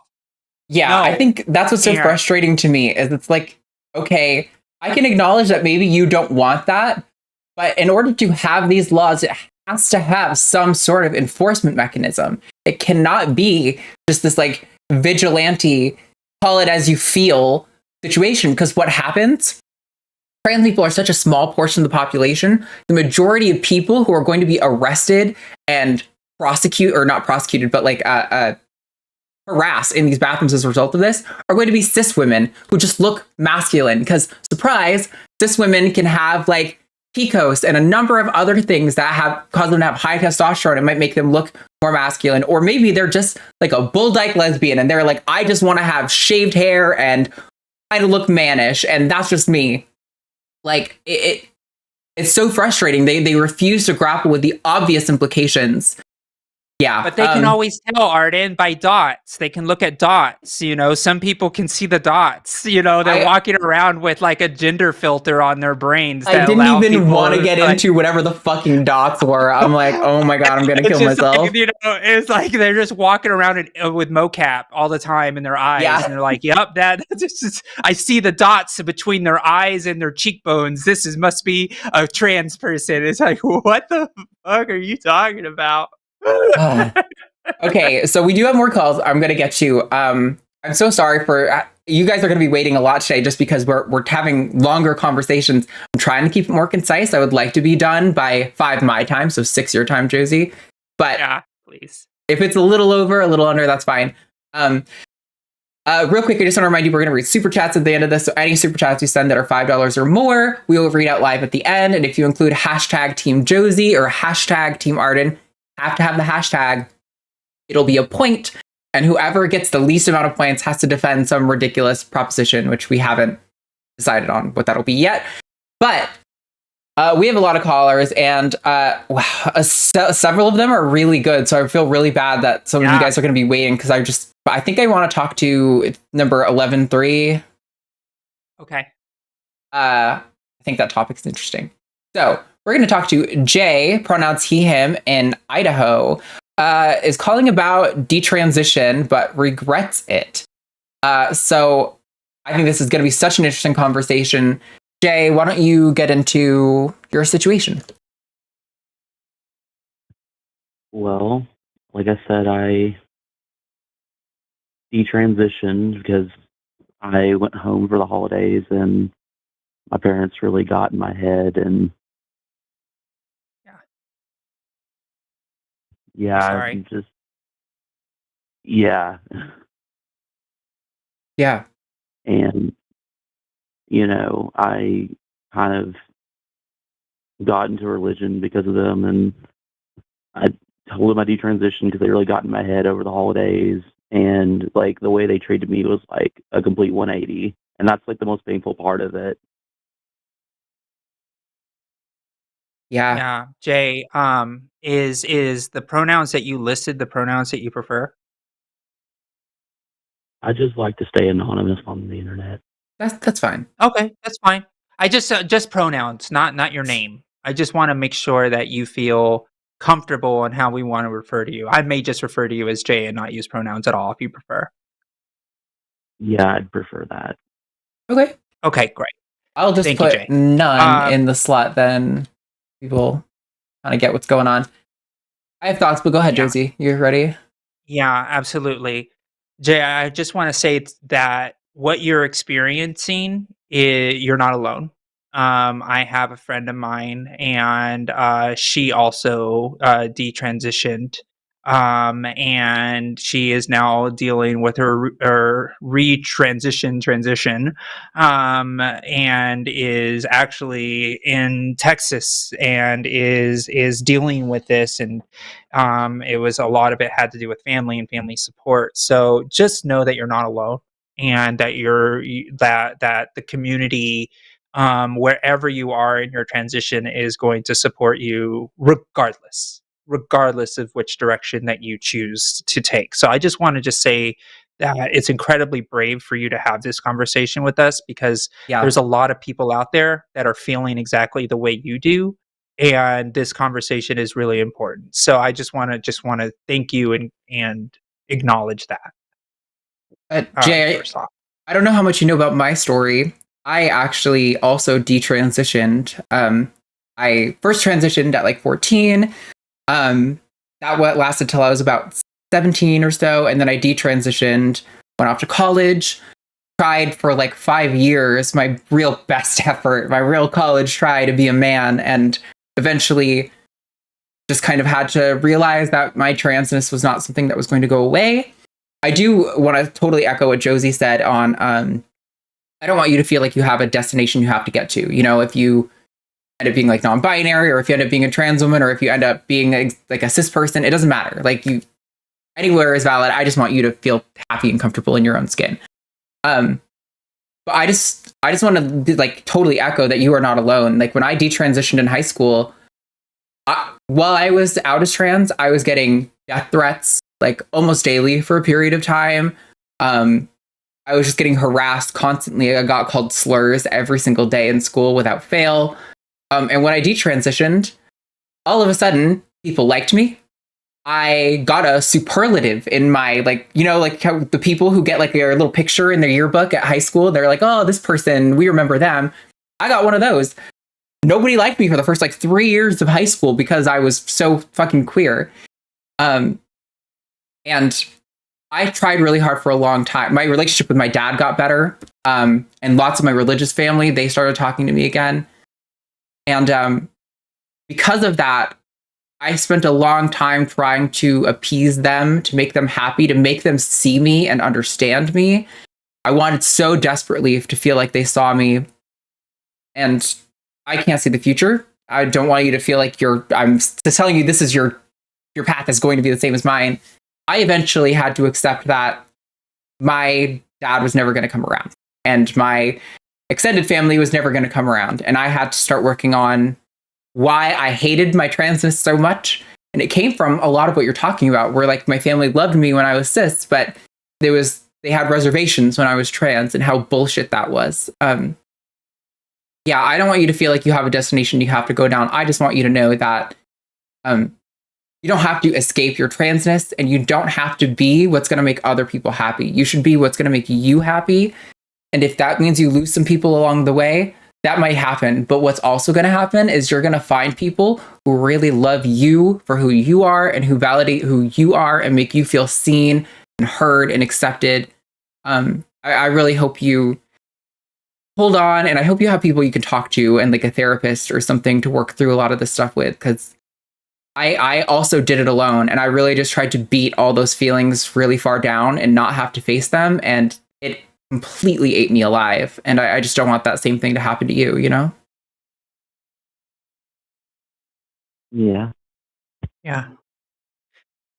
Jay, you know, one of the things that's really important to understand is isolation is a very cruel thing, and it allows you to kind of like start being with those thoughts instead of being able to express who you are.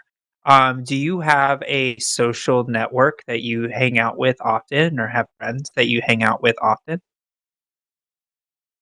Yeah, I go to an LGBT friendly church. That's good. Okay. Yeah. Do you have any LGBTQ centers that are outside of church that you also frequent? No, I guess I should do more of that. Yeah, and I'm not trying to say like don't like the people that you are currently with or in building community with is not wrong, but sometimes it's good to kind of like branch out, because everybody has different points of views, everybody has different opinions and different things, the way they approach different things. I think that's really critical. I'll tell you, Jay, one of the things that I remember, and I don't think I don't know if maybe I have shared this story on the line, but um, I I remember when I first was coming out, and I called my local LGBTQ center, and I didn't even know how to even refer to myself, and I'm just like, I don't. What do I do? Like and then the person on the other line, still a dear friend of mine. She's like a sister to me to this day. was like, "Oh, we have a group of folks that we meet and we talk about transition, and there's people from all over." I went to that community center, and I sat in my car for 45 minutes before I even walked out that door to go into that space with community. And I remember going in, I finally got the nerve to go in there, and I sat down, and they were announcing, they were like, "Oh, what are your name and pronouns?" And they're going around in a circle. And then they found, and I was like, "Oh my God, can they just please skip me? Please skip me." Like, of course it wasn't going to skip me, but in my mind, I was like, I hope I could just be invisible. I don't want to be identified. I don't want to. And they were like, "And what about you? What is your name and pronouns?" And I just looked at them, and I was like, "I don't know." And they're like, "What do you mean you don't know?" I was like, "I just don't know." And they were like, "Well, do you want us to refer to you as they?" I was like, "I don't know." And they were like, what about your name?" And I was just like, "Just say Jay. Don't even say anything else. Just say Jay. Don't refer to me with pronouns or anything. Just refer to me as Jay." All right. And the reason I'm saying this is because you did the exact same thing, right? And I was in tears. I was bawling, and then the people around me embraced me and said, "It's okay. We'll just call you Jay. Don't worry." And that was so liberating, because it was the first time I was able to get away from my name and my pronouns that I didn't want, which was definitely not he him at the time, and still is definitely not. And so and the reason I share that with you is because I was in a space where there was no judgment. They were there. They all have had that experience. There were some people who have been transitioned for decades, to some people that were transitioning the same days that I was. And it was really important for me to be in that space where I was able to communicate with people at all different stages of their transition.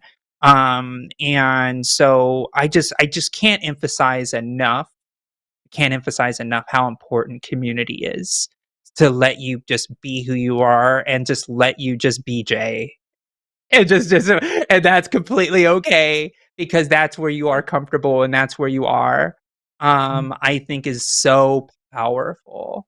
And so that's what I recommend in this stage. And I will also say this too: I don't talk to my biological father anymore. That relationship is completely over. Like, he refers to me as his dead son. And so sometimes the journey is not pretty, and sometimes you lose people that you care about a lot. But the people who stuck by me, including members of my own family and my friends that stuck by me from the beginning, are the people I will fucking die for, because they were there through the hardest part of my journey.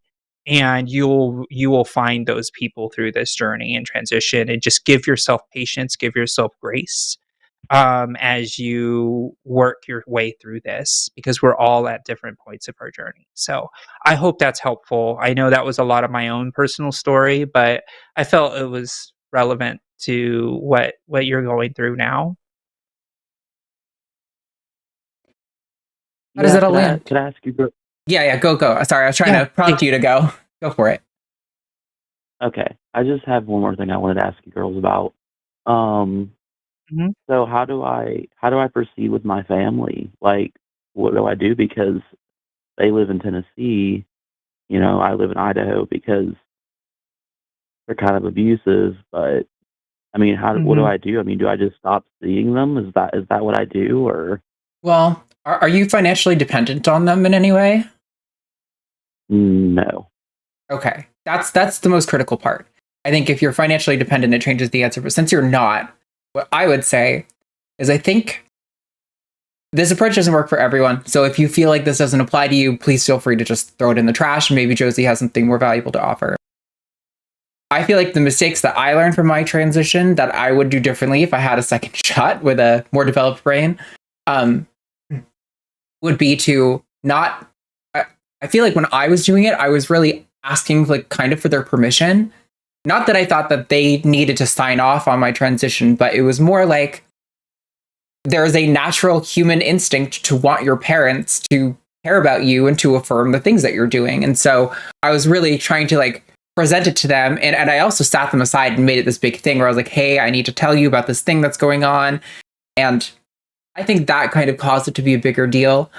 I think that you should, when you decide, what direction you want to do for yourself, you should just say, hey, mom and dad, I know we have some disagreements about this, but this is how I feel about myself. This is how I'm going to be proceeding. Here's how I would like you to talk to me.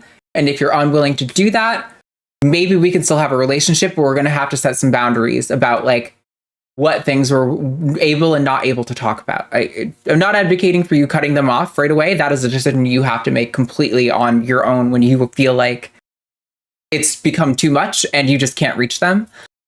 But I think it's good to try to start with enforcing some boundaries. Something like, if you can't use my pronouns, just use my name. And let's not talk about anything gender related. If you want to talk about school and work, then so be it. But let's not get into anything gender related because it's going to hurt my feelings and you're going to get upset and it's just not worth us risking a relationship on that. But if you feel like that doesn't apply to you at all and you couldn't handle it that way or do it that way, then maybe Josie's got something better. Yeah. I'll share mine. So go ahead, Joe. Go ahead. I was just going to say, I've tried to have honest conversations with them, but they're also, like right-wing Trumpers, and you can't really reason with people like that. Like, as much as I hate to say it, I just don't think you can reason. I agree. There is no threshold where that happens. Yeah. And if you feel like you need, that means that you can't reach them, then maybe that's something you have to work on accepting. But yeah, go ahead, Josie. So my biological father, he is also a right-wing Trumper that lives and goes to Florida often because my aunts are there who are also Trumpers, and I don't speak to any of that side of the family anymore. So I totally sympathize and understand that.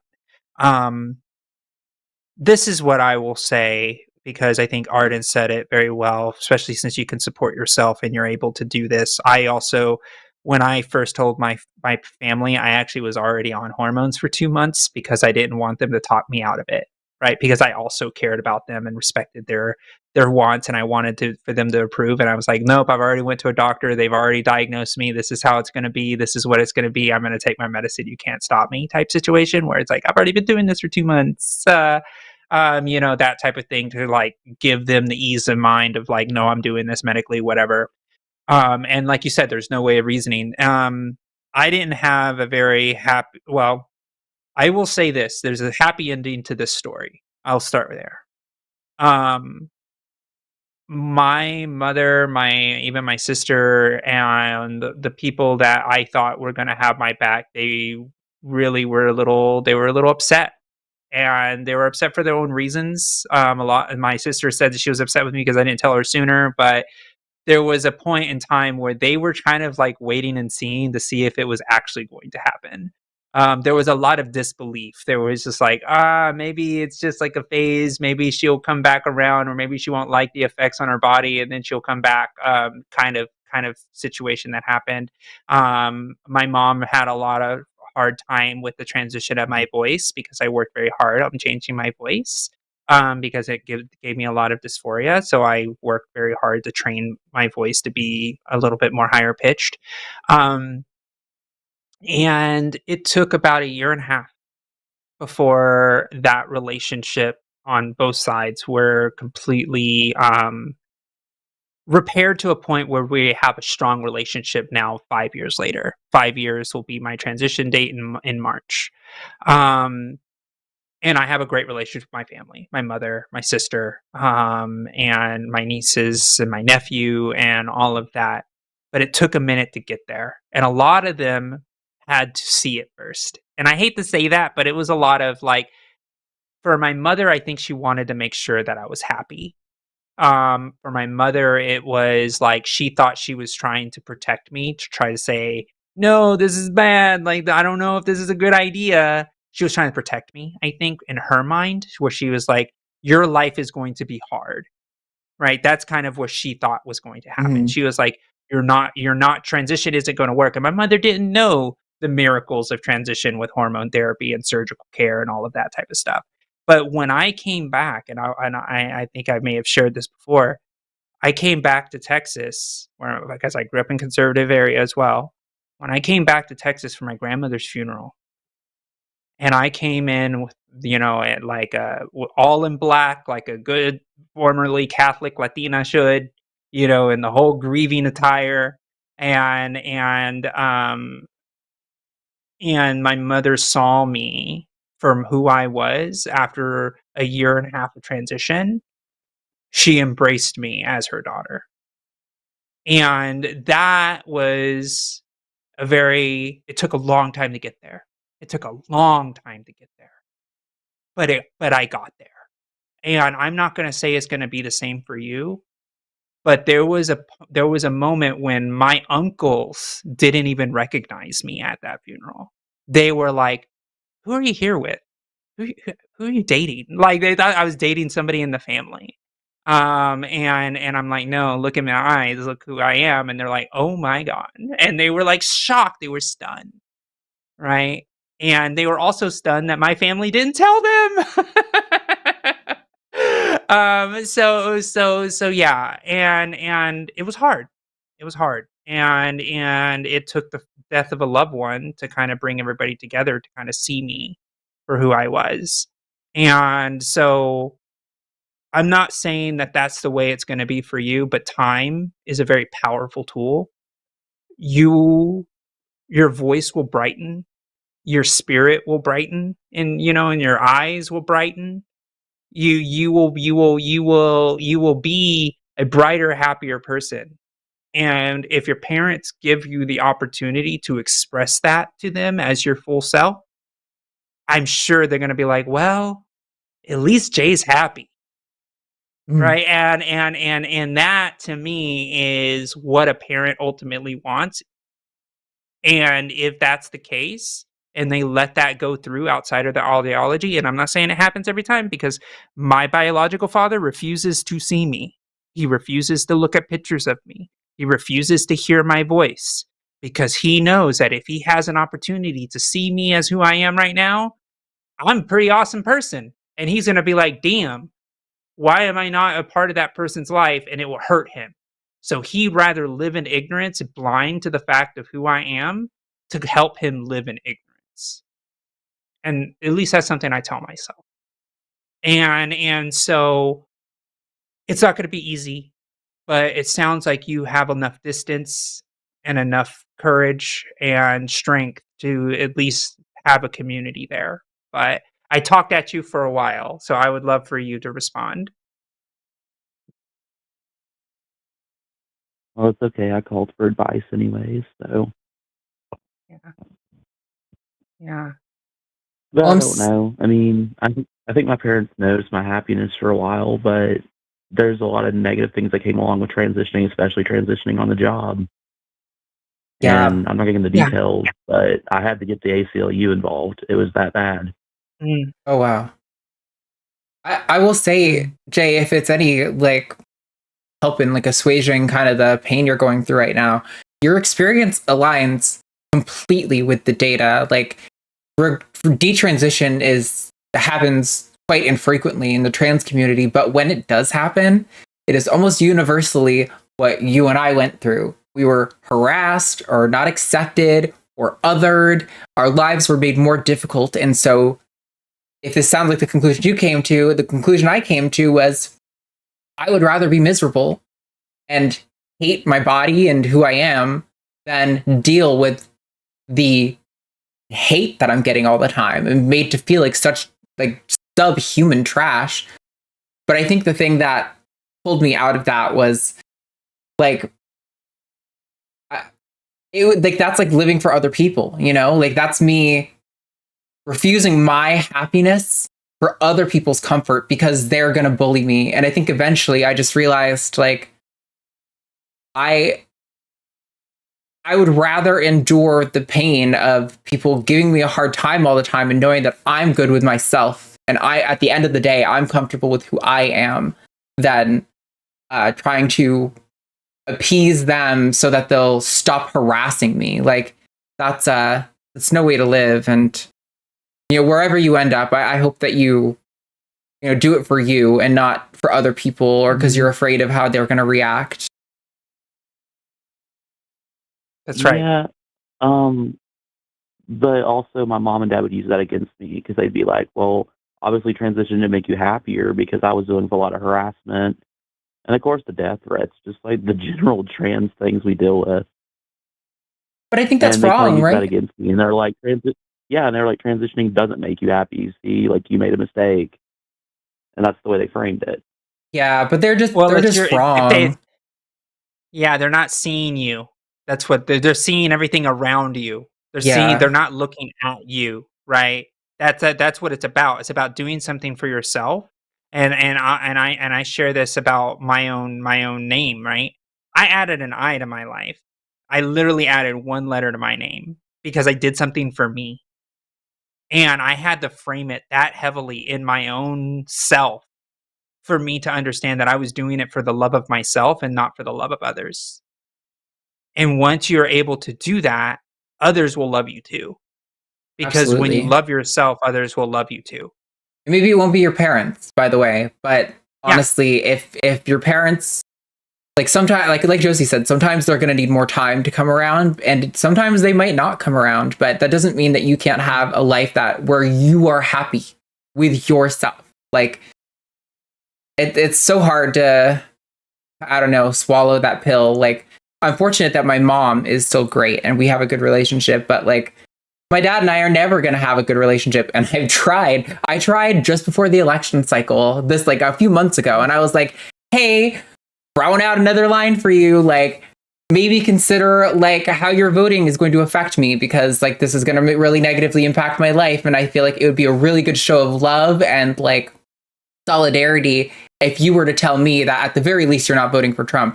And he couldn't do it. He could not do it. He said I had the equivalent of a gun to his head by asking him that, which is like just an insane self-victimization like narrative that he's trapped in. And it's a lot of those Trumpers, I think a lot of them, they care about how other people see them more than they care about the well-being of their kids. And that sucks. And it's narcissistic and shitty, but it doesn't mean that you shouldn't be yourself. Well, Jay, we do have to move on, take our rest of our callers, but I want to give you a chance to give any last thoughts before we move on. No, I just wanted to thank you ladies for your time, and I enjoy the shows, and I hope you all have a nice day. You too, Jay. Yeah. Have a nice day. Bye. Thank you, Jay. Yeah.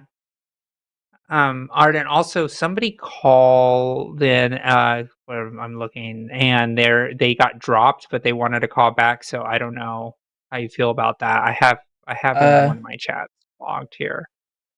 That does suck, but I might have to pass for today because we were kind of going long on each of these calls, and we still have 3 more calls, so we're almost at 2 hours out. So yeah, sure. I don't want to speed through these calls, but I do want to hopefully be a little bit more concise with our responses. So we're going to take up next, just in order that they've come in now, with respect to your time waiting. Alexis, she, her in Ohio, is updating us on her journey. She's called in a handful of times. So Alexis, you are live on the line with Arden and Josie. What's going on?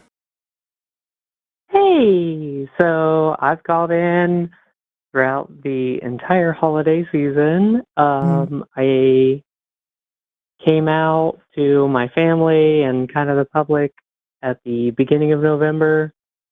And then we've had an interesting time over the holidays. So I just want to talk to you guys about, like, I guess, the reactions of my family members, and then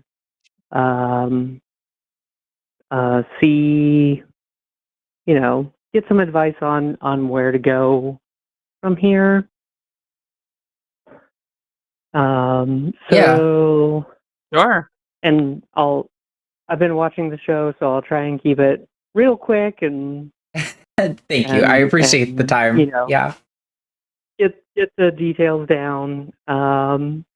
So I am married, and my in-laws, my father-in-law, not excited at all. He's very anti-trans. My mother-in-law is very religious, but the most loving person I've ever met. And she's having, I think, an internal struggle between loving me and then, what her husband and what her religion says. So she's been doing actually really well. She's verbalizing a lot of bad points, but then figuring out what the actual good points are. During Christmas, they actually both came over because my father-in-law said he had a peace about it that came from God. As a non-religious person, I was just like, okay, you don't want to not spend the holidays with your daughter, but like whatever you feel is best, and that went over pretty well. They both tried using names and pronouns correctly, not all the way, but it worked out enough. Like everything was okay. It's just those we didn't expect to have a trans person in our family, and now we're actually like trying to figure it out kind of people. My parents, during our Christmas, because we were going to have Thanksgiving together, but then everyone was sick and rescheduling, more people were sick and everything didn't work out. So we just had what we called new Thanksmas Eve, because we just wrapped up Thanksgiving, Christmas, and New Year's Eve all together. And my parents didn't even try to use the correct pronouns or correct name.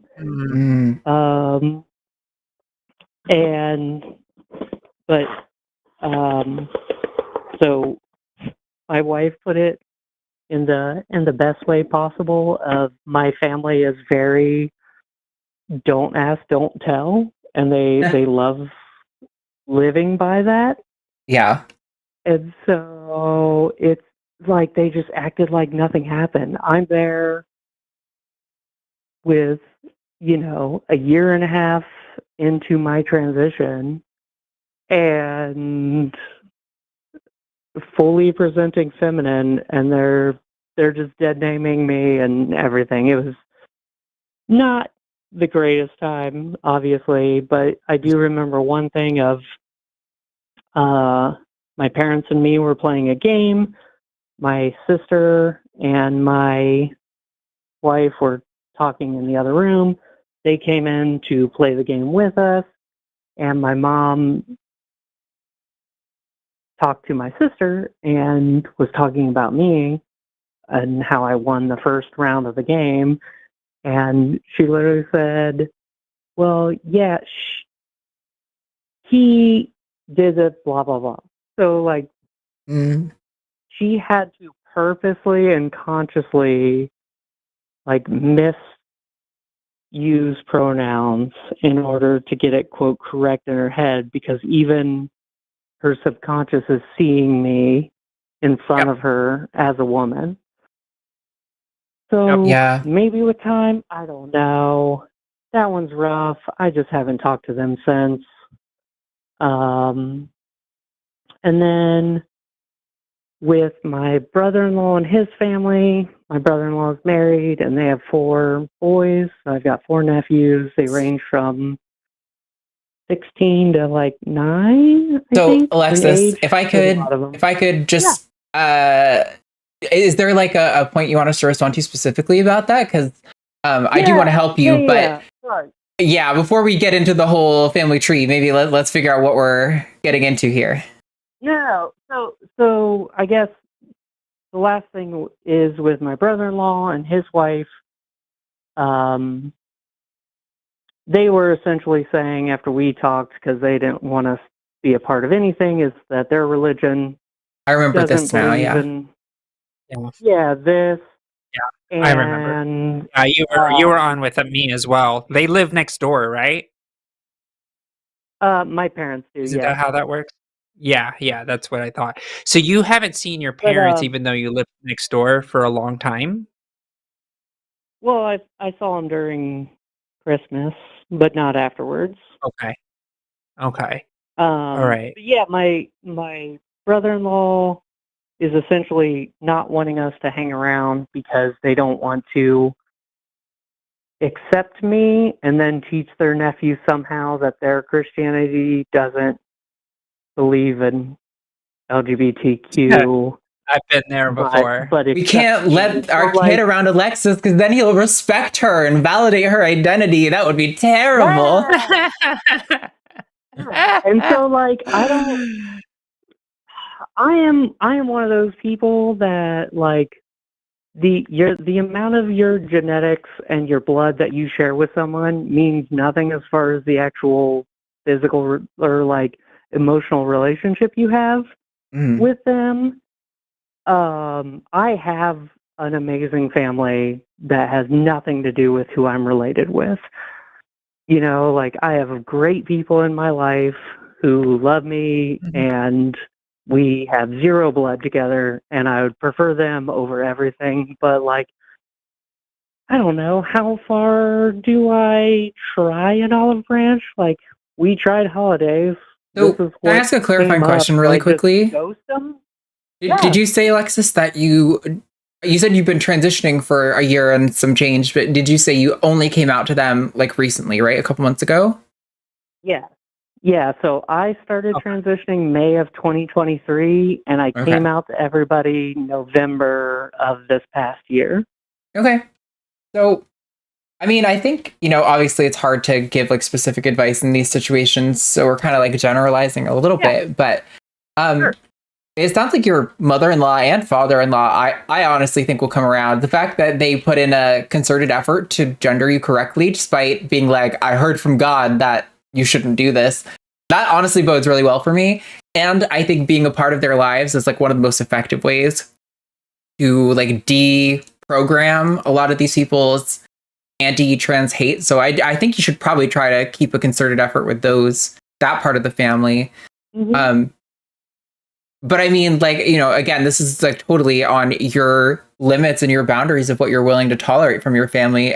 I do think because it's so still new to them, like, I realized you've adapted and you've changed, but they're still, I always kind of give people like 6 months to a year where I'm like, I'm not going to be too harsh on correcting you for this nice window, but if you're still not really making even like a marginal effort by that point, now I'm going to kind of be on top of you for it, I think it's fair to give people that little window to adapt, but it's also important to be direct with them. Like, I realize it's hard for you to change your language and the way you're thinking about this, and I want to leave room for your ability to make mistakes. I'm not going to harp on you if it's genuinely an accident, but if you're not even going to try to respect me and gender me correctly in my presence, that's going to be a problem.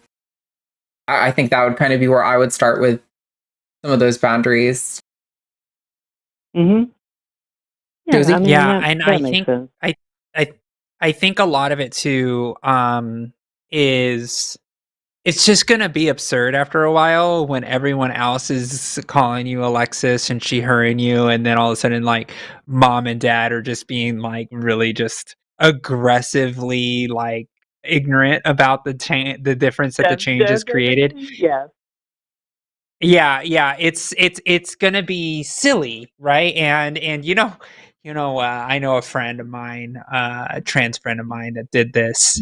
It's like took their mom to like a grocery store or a restaurant, I can't remember. And everybody in the store and the restaurant was like treating the trans woman like completely fine, but then the waitress was saying something, and the mother like dead named and like misgendered the daughter in front of them, and then the waitress like looked at her weird, and then the person's like, yeah, she's getting a little older and doesn't really understand. and it like made her so embarrassed because of the fact that she looked like she was in like not all there, because it's just like, and it's like, it's true, it's like what she said wasn't wrong. She's a little older and doesn't understand could mean a lot of different things. and so after that, that's when they were like, oh well, yeah, maybe there is a substantial difference from who you were to who you are now. I thought it was kind of clever. It was kind of funny. But it's like one of those things where there has to be sometimes a reckoning with reality versus their own perception of their reality. And the reality is Yeah. that you're the daughter and you're she her and you're Alexis, and the reality is like they're not going to contend with the regular reality around the world around them, then it's just going to be silly. So it's just silly Mhm. and not even reality, and then eventually it'll chip through, or maybe not. But it's on you and how much disrespect that you're willing to take. Right. Right. Yeah. Okay, so another real quick question. Do you guys have any resources for a myriad of surgeons, I guess, in certain areas? This is off topic, sorry. But I went in for consultation for FFS and everything was going well. And then I called back to schedule the appointment, and the person that I really liked is now transferring to Chicago, and I don't even know if they're going to be in network or anything. But do you guys have resources that are trustworthy to find Trustworthy is a little people? hard. I mean, like, there's two factors that I'm thinking of here when it comes to something like this. One is Mm-hmm. if you're unable to pay out of pocket, is unfortunate. I hate that our healthcare system works this way, but it means you kind of just got to go with whoever happens to be in network for your insurance plan. But if you have a little bit Yeah. more flexibility on that, or you're able to crowdfund, there's not like really super reliable resources. I do like the r/transgender surgeries subreddit. I thought that's pretty good. You are going to see pictures of recently performed surgeries, so don't let it freak you out, because Absolutely. it can be I've been on there. It's okay. a thing. Yeah. It can be a little graphic, but I do feel like I got more honest information there from people about how they felt about their surgeons and more of those direct experiences, but also just talking to trans women who have had surgery. In my experience, every trans woman who's ever had something done, if I've came to them and been like, hey, I have concerns X, Y, and Z about the surgery, they're like, oh my God, sit down. Let me tell you everything. So it's been a pretty good, I don't know if we necessarily do that here as often because it's maybe not always appropriate, or there's content concerns as far as YouTube goes, but like definitely if you have like a trans support group in your area, I would just ask people. Like, I think most people are going to be okay. They can say no, right? Like they can be like, no, I'm not comfortable saying that, and you just be like, okay. Some surgeons I still think there's have no networks. more honest review than a trans redditor. As far as I mean, when it comes to the surgeons, no, you're that's true. And also, my surgeon that I had actually has a Discord, and I actually asked. I was like to the surgeon, I was like, hey, like, do you know, is there any resources or places I could go to kind of like figure out? And she's directed me to the Discord, and I talked to a lot of the patients that she had, and it was really helpful in making my decision. But I also talked to other trans girls, and I was like, man, I wish I had your surgeon, but I'm also happy I had my surgeon. So there's always going to be the FOMO of it all, because surgery's hard, recovery's hard, I get like that, but all I of just it's want somebody hard. who I actually trust. Yeah. It's the Trans And Girl it's just so Whisper Network. I'm disappointing sorry. I'm so It's the Trans sad Girl that Whisper Network. I called in and they're just like, nope, he's moving, so now you're screwed. Yeah. The trust the Trans Girl Whisper Network. The dolls will tell you. But it's Yep. you'll figure it out pretty quick. Well, Yeah. thank you all. All right. Have fun with the rest of your calls. I hope nothing is so spicy. No, I think the or rest of them not are too pretty chill. But thank you for calling, Alexis. We appreciate it. Yeah, thank you guys. Best of luck. Bye. Talk to you later. Bye. Bye. All right. We have 2 more calls left. We are going to take Razor first, and then we'll be getting to John. John said they wanted to go last. My apologies. So we're going to put you last, and we're going to take Razor next. He's been waiting an hour and 41 minutes. Razor, that's wild. Thank you so much for holding all that time. Razor, he, they in California wants to talk about potentially being more hostile towards right-wing people. Well, after my conversation earlier today, let's see if you still think I need to be more hostile or if you think I've found the sweet spot. Razor, you were live. What's going on? Hey there, Arden. Sorry, very nervous. First time I've ever called into you guys. No worries. Girls. No worries. You guys is fine. No, it's fine. It's great. You're in California. I forgive you. Cali thing. Yeah. Yeah. I know. I have lived there for a long time. I get it.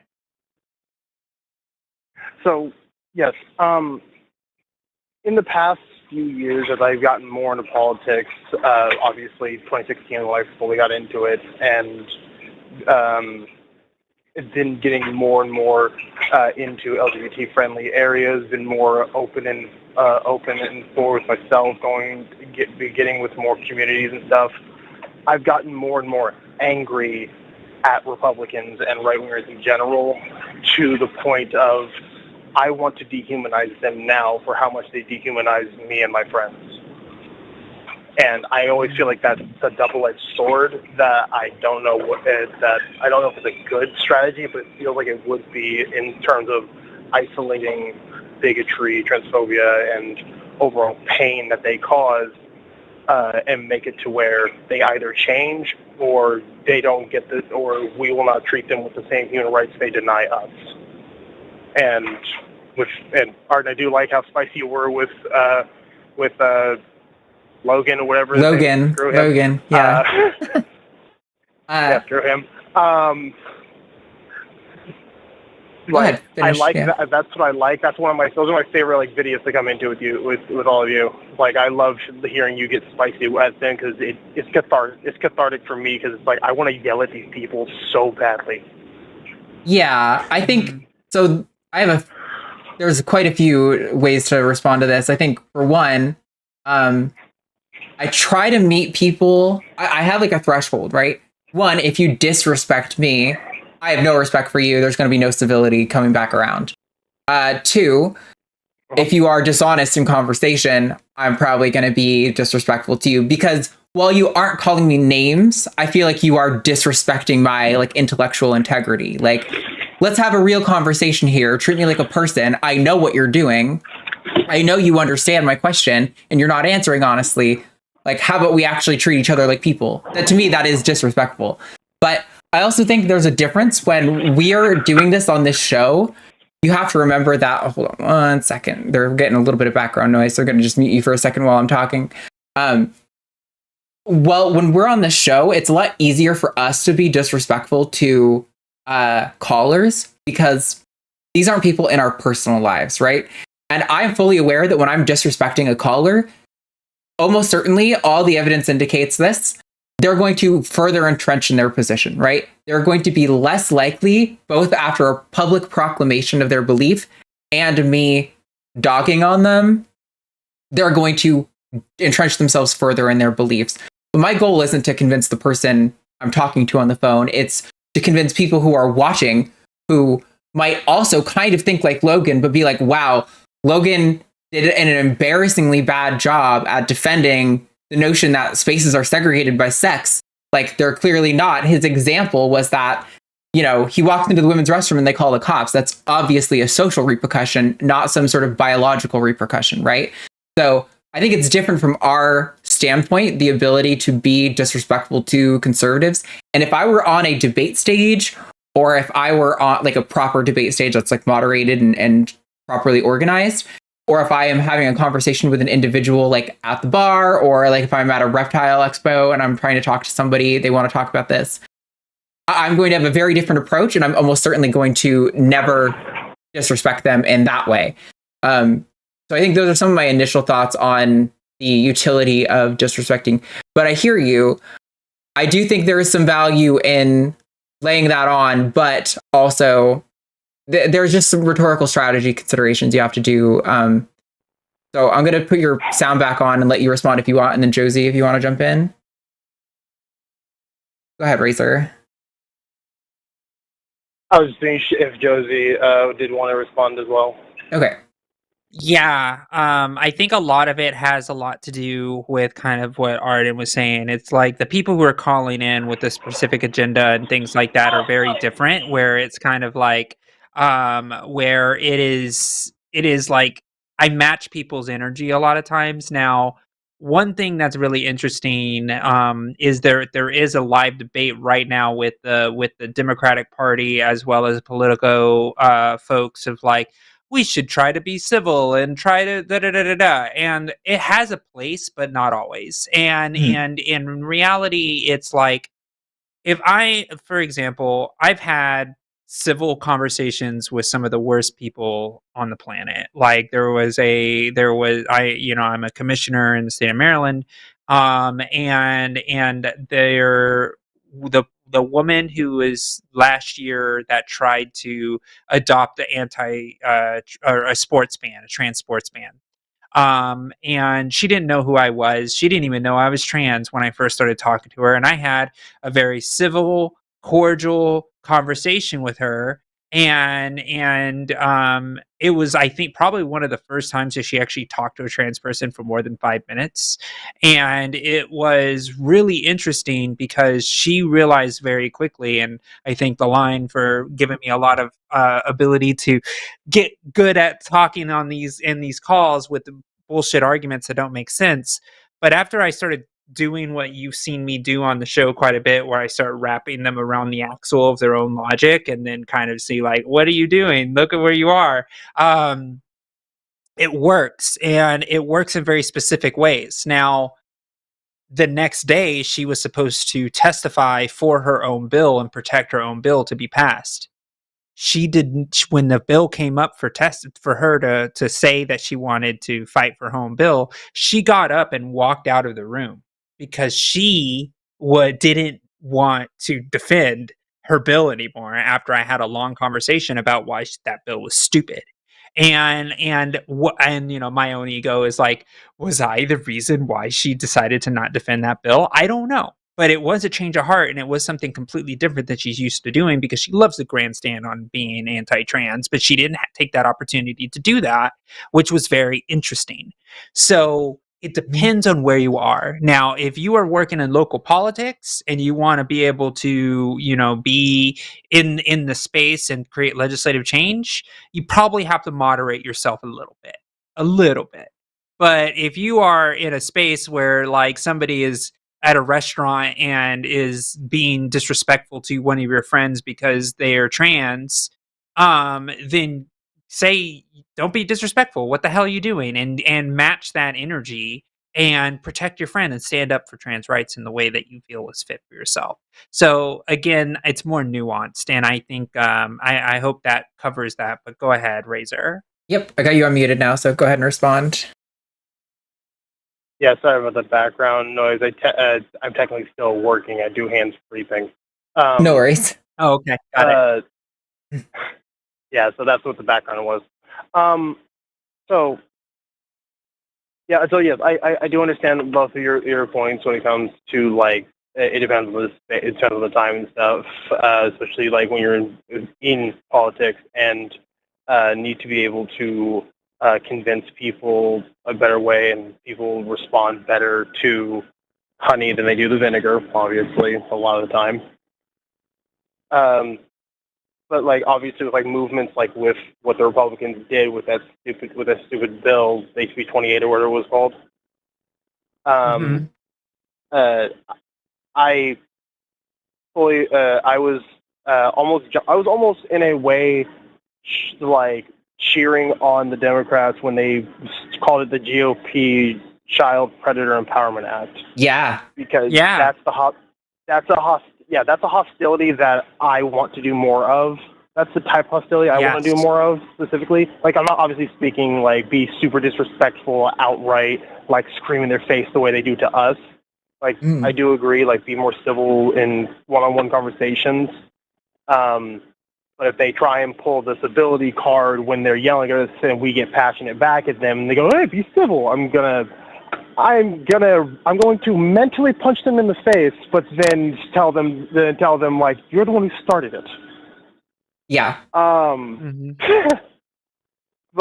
But yeah, like I almost feel like in terms of being hostile, we need to be. When I say being more hostile, because like, yeah, I need to work on my wording when I say things. Like, I remember when I sent in the super chat last week asking this question. I just wanted to flesh it out. My thought process with hostility was of course not just the yelling. It was the it was like the rhetorical flourish that unfortunately the Republicans have been using for the past few decades, where they kept calling anyone who supported LGBTQ rights, they called them groomers, in order to, in my opinion, cover their own asses. It's always rejection, obviously. Oh, yeah. I feel like Democrats Always. Yeah, I feel like Democrats need to. I feel like Democrats definitely need to just start calling them that now, from now on, and then show the evidence that they are. Because it's at this point, like, we have so much, like with Matt Gaetz, Lauren Boebert, all of them, like all the different cases where it's shown like, oh, they were being sexually active around children. They're traffickers. Like, this is actual data. There's actual stories of these Republicans who called us these things. It was to distract you guys. Like, these are the groomers. These are the pedos. Like, why like this? I need more hostility in that sense. I wish like people would be like more hostile in that sense. But for some reason, people always want to, especially the Democrats, want to do that whole, no, we have to be civil and not call it out call it what it is. I don't even view it as hostility. Like, I feel like it's just smart, right? Like, I get there's an element of hostility to it, like especially the GOP Predator Empowerment Act or whatever. But I think that's brilliant because you're doing it in a way that is explicitly not hostile. You are rhetorically trying to manipulate, the framing of their position, and it's not dishonest either. Like, it is like a potential negative outcome, but right, we're exacerbating the worst possible logical conclusions of these things to point to problems with these people.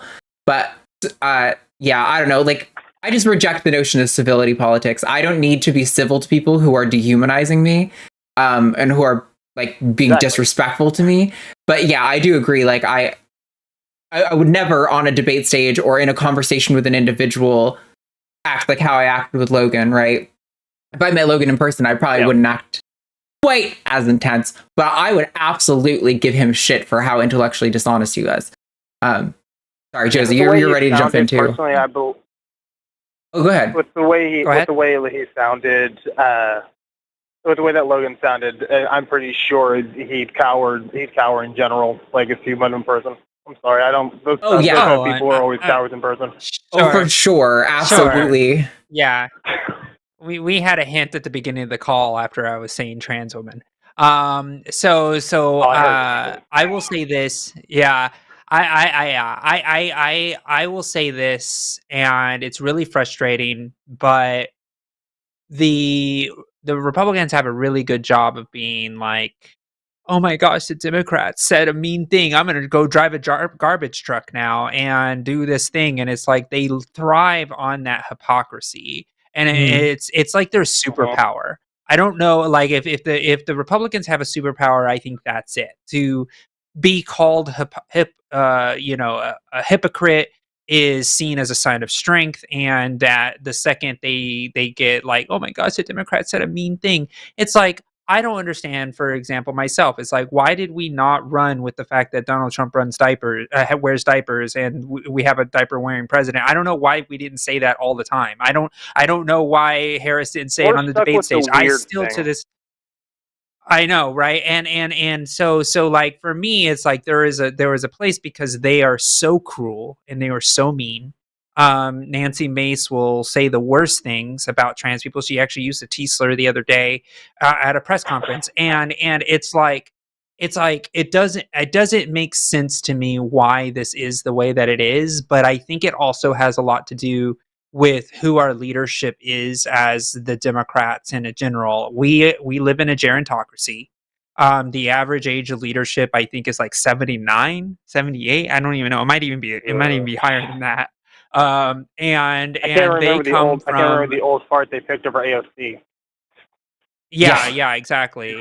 And so in reality, it's like they come from a generation of like, oh, we can't say mean things. Like when I ran for office for city council back in 2016 in San Diego, I had these old blue-haired ladies get mad at me because I actually went on stage and I was like, I'm going to fight for our communities and make sure that we get and they came up to me and like, we don't like the way you use the word fight in your rhetoric. And I'm like, what? I was like, my yard signs say a veteran fighting for you. Like, are you out of your mind? And I literally lost these voters because I used the word fight in rhetoric, right? And it's really frustrating. And I feel like we are our own worst enemies when it comes to this. And I don't know how to deal with it. It's like one of those things where it just breaks me. See, that stuff bothers me though, because I think that's precisely the problem that we have on like the left Democrat side of our current political landscape, where if somebody says, oh, I don't like that you used fight, we remove it. But like when the right uses a word that like there are people don't like, they convince them to like it. They say, no, actually, this is right. And here's why.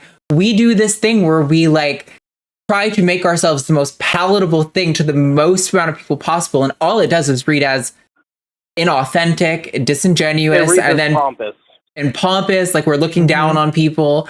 And I think we do so much better if we were like, no, I said fight because I mean fight. And I think that's the right thing to do. I think people would have a lot more respect for the integrity of standing behind what you believe and what you say, rather than walking back every time somebody has any sort of pushback on what we're saying, you know? Yeah, because I am actually, I have a friend who I was attempting to do a podcast with, who's a little more center right, but he's very pro LGBT. And the topic, and one of the things he always tells me whenever the topic of Democrats and leadership comes up, or anyone on the left comes up, is he says, we always sound hoity-toity and almighty above all because of the language that we use and how we always try to police our own language in such a major way. I think I heard on Pod Save America, people say that Democrats all seem like front of the classroom kids. And we definitely have front of the classroom kid energy, like big time. I totally resonate with that. That's a Razor. Well, that's why I vote for them, but I don't like them. Yeah, no, exactly. I mean, like, I was a back corner kid. Right. No, me too. I was a front center early in class. I said, Razor, we do have to get our last call in because we are at 4:30, and I was kind of hoping to be done by 5, and there's just no shot that that's happening now. Yeah. Okay, hey, that's fair. Thank you, Razor. Can I say? Go. Like one thing quick. Yep, go for it. To the previous caller, Jay, we love you. Do your best out there. We're fully support you.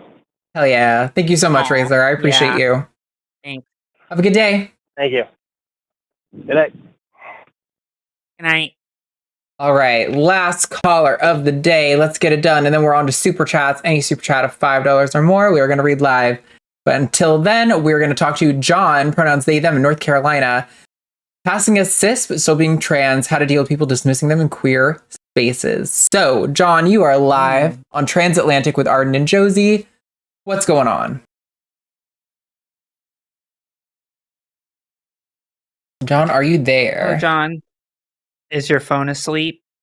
You have to wake up your phone if you're on the app. Oh, I was muted. There you are. Hello, there we go. Hello, Josie.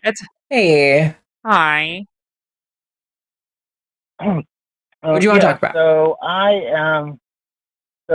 am in North Carolina. I live in a pretty rural part of the state. It's a pretty rural state in general. Just not a lot of community here, just in general. Just a lot of church-going white people, mostly. But no, I have known that there was something different about me as far as my gender was concerned since I was very young. it's only been in the past 10 years that I have considered thinking about it any more than that. But I have so I'm a kinky person. I'm on all of the websites that you could think of that are, geared towards that. And I have been told that I cannot participate in some of the groups that are geared towards trans people because my profile doesn't present as trans enough. And so it's hard enough to find community already, but I'm too straight looking and too cis looking, and my my general vibe just, and I don't think it's anything I've done. If it was, I would be willing to to try to change it, but I feel like it's just my appearance or the way I come across as a as a person. But yeah, that's I think that's it right now. sure. So yeah, I mean, I think this kind of sentiment is, I'm not going to say like common, but it's not uncommon to see in the community people who feel that correct me if I'm assuming you are non-binary, and are you AMAB non-binary, like not really transitioning medically kind of situation? Is that the concern? Yeah, AMAB, I guess I'm non-binary. I tend to feel more feminine, but I just, like I said, I present so masculine. Right. I have a masculine name. I have I'm 6'1", sure, 200 and something, over 200 pounds. It's kind of hard for me to make somebody think that I'm anything other than a 6'1". Yeah. So man. So I mean, if you feel closer to being like trans femme, even if you're like maybe non-binary or whatever, then I mean, that's kind of not the point, but I was trying to say, it's really common, not really common. God, sorry, my brain is getting fried. We're getting towards the end of the show. I have seen enough times in the trans community a sentiment that non-binary people who don't undergo medical transition, they feel like they are, like there's some stolen valor there. Like by them claiming the trans label, that they're sort of like taking something away from what trans people who, have dysphoria and need to go through like a lot of medicalized transition go through. I'm not saying that's valid at all. I don't think it is. I think if you are trans, you're trans, whether you want to or need to medically transition or not, whether you pass or not, it's all that should be irrelevant. So it is just shitty and unfortunate that they are disregarding you without even considering who you are. That said, obviously we can't control how like private groups self-police their participation or whatever, but just to validate the experience you're going through, I don't think you're alone in being somebody who has been not trans enough for some people in the trans community. And I'm sorry that's happened to you. But yeah, hopefully you're able to find some. It's particularly surprising to me in the kinky space because I feel like usually people I know in the kinky space are a little bit more open to like the full diversity of expression and body types and genders and kind of being like, if we're all consenting adults, like who cares, right? That surprised me also. Yeah. One of the people that had, one of the people that had messaged me back and said, I don't think you're going to be allowed to join this group because you just don't fit what we're looking for. And I said, look, I already perform this heterosexual, whatever outside, in my personal life. So I'm not going to perform anything else for you or for anybody else. Like, you either take me at my word or you don't. I guess I just don't get to join the group. Yeah. I first off, I'm sorry that this is happening. There's a lot of education that needs to happen within our own community, especially even in like different parts of the country where there is like, unfortunately, in places like rural areas, like you're saying, it's like there's a lot of gatekeeping that happens because it's like, oh, if we let non-binary people into the space, then they're going to make it harder on trans, medical folks to be able to be assimilating in the society, and it makes us, and it's like it's non-binary phobia. I freaking hate it. I think it's trash and it's erasure and it's not okay and they're wrong. I'll just say that right now, John. They're wrong. I don't care who they are in the community. They are judging a book by its cover, first of all, which is incredibly horrifying and surprising.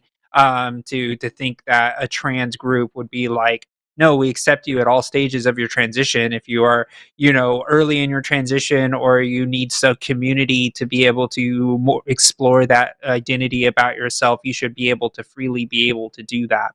And it's hard because now they've put a bad name on their own group and now you feel unwelcome. So now you no longer probably want to associate them. It's like, wow, you won't accept me at this point. Like you said, it's like, then maybe I don't want to be affiliated with you, but you're in a rural area, so there's not a lot of places to go. So that really sucks.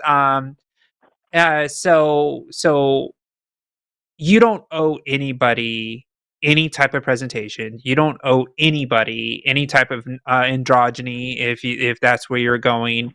And if that's what they're looking for, then that sucks for them because they are completely cutting out somebody in the community because of appearance, which is not okay in my book.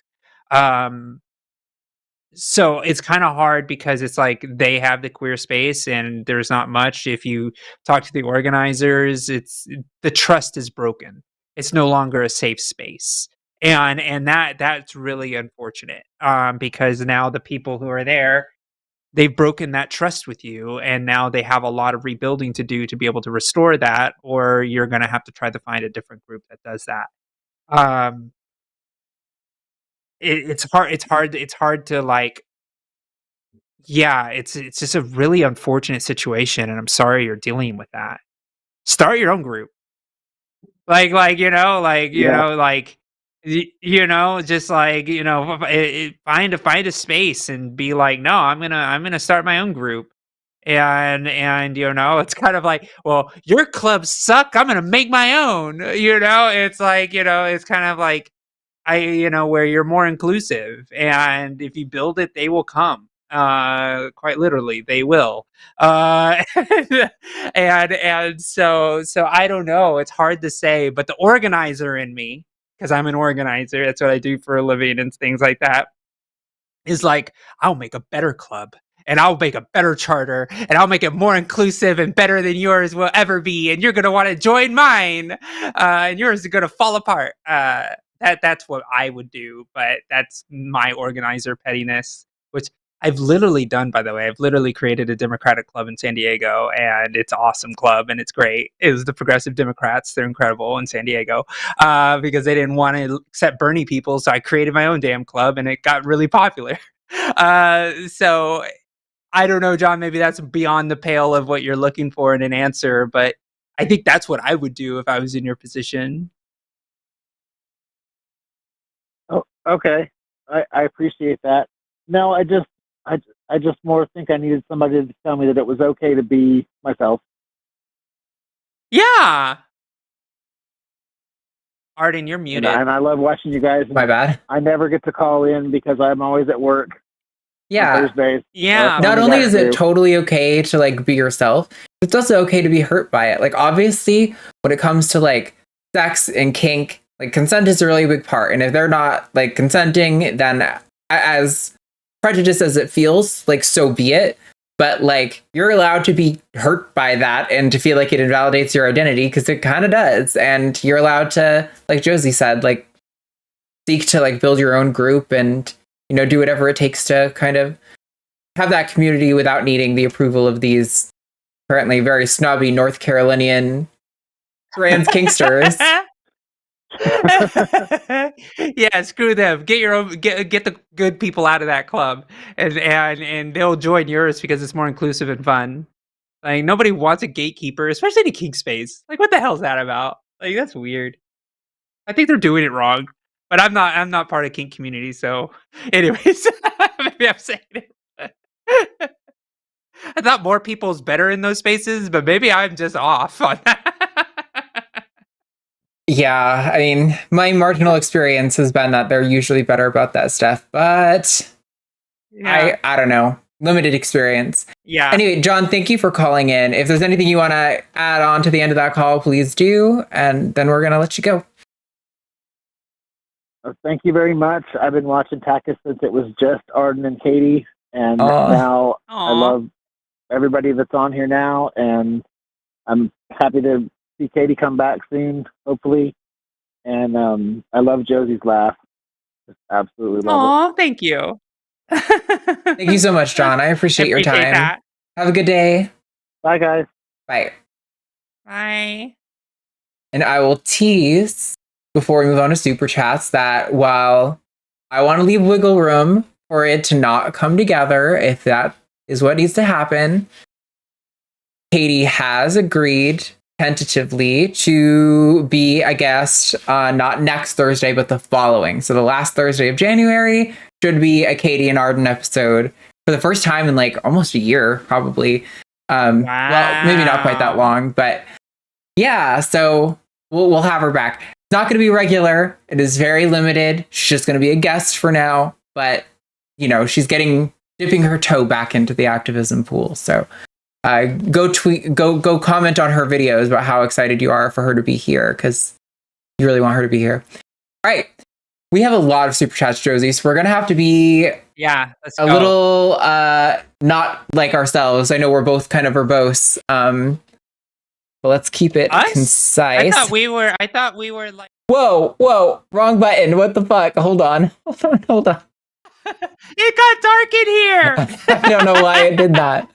It was the wrong button. Okay. You were like serious, like sorry.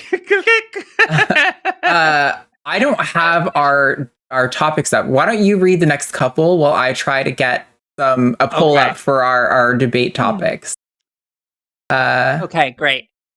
$4.99 from Rainbow Wolf. It's Mission Creep. Say the creeps who want to peek in kids' pants. I put a creep in charge of DOJ. And why are they so quiet about Epstein files? I agree. It's like you can't. They're immune. They're immune. They just hear static when we talk about them and the realities. I need my brace on because my arm hurts so bad right now, but no. I need my mobility to get this done, so I will suffer for a second. Okay.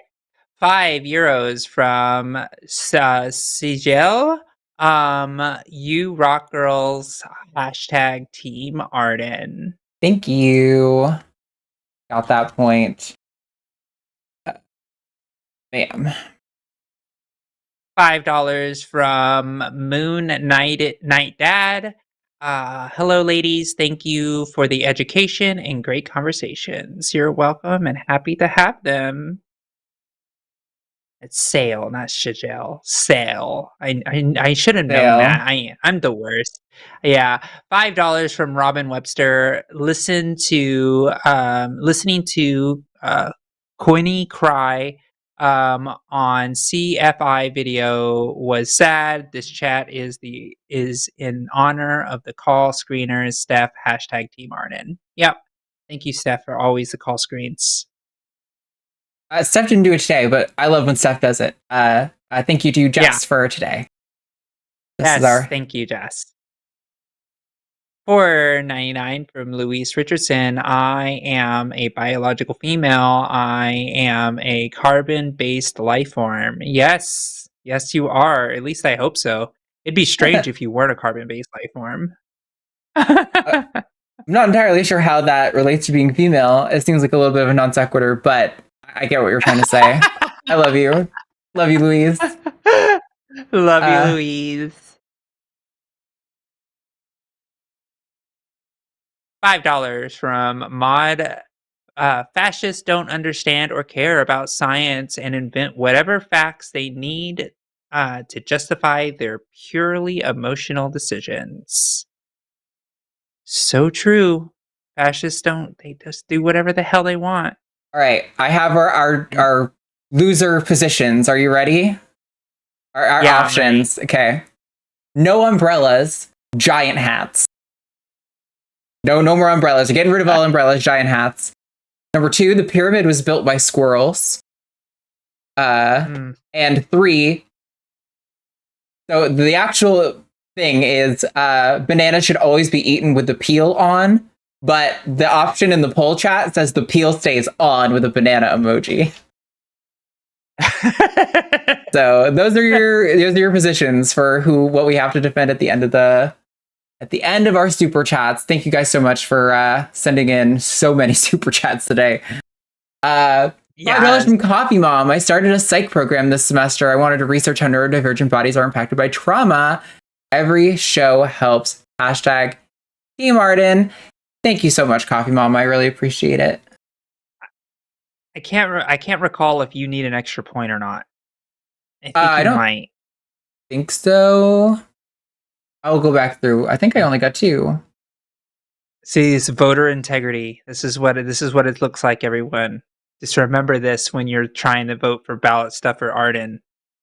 Oh no, it is 3. I didn't count Robin's. So thanks, Josie. See that, everybody? Vote for truth. Hashtag Team Josie. All right. And competency. Your turn. $5 from Alishana Silverbow. Did you hear about the cheese factory that exploded in France? There was nothing left but debris. I love nice. It. This joke was easy. Hashtag Team Arden. Wow, Alishana, you betrayed me. I've got an early lead. The betrayal. I know. You can read this one too, because this one's addressed to you. Oh, yes, it is. $10 from Matt Delahunty. Josie, how do I, as a Texan, contact and properly and effectively make those Texas reps know how absolutely disgusting I find their attempt of further marginalizing trans kids? Call their office. I'm serious. It really works. They actually do take those calls. Also, write a letter. I know it sounds very like, oh my gosh, writing a letter. And if you're close by, like, go to a fundraiser and be like, what the hell? I know it's like you don't want to pay them, but like at least go to where they are. They have events all the time at clubs or Democratic functions. Go to it and be like, hey, I just wanted to ask what the hell you were thinking. And just it really does help. I know it sucks, but they need to know that their stuff was wrong. A lot of people think that it's not effective, but it is. Call their office. They take note. They do. They really do. Thank you for the question.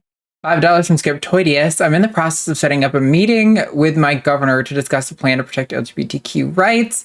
It's a long wait, but worth it. Hashtag Team Josie. That is so awesome, Skeptoidius. Yeah. Thank you for doing that.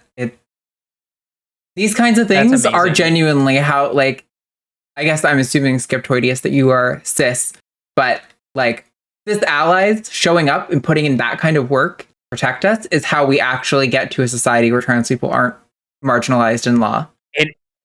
And I would like you to ask that governor if there is a military ban on trans service to see if you can get those service members into the National Guard of the people who reside in that state.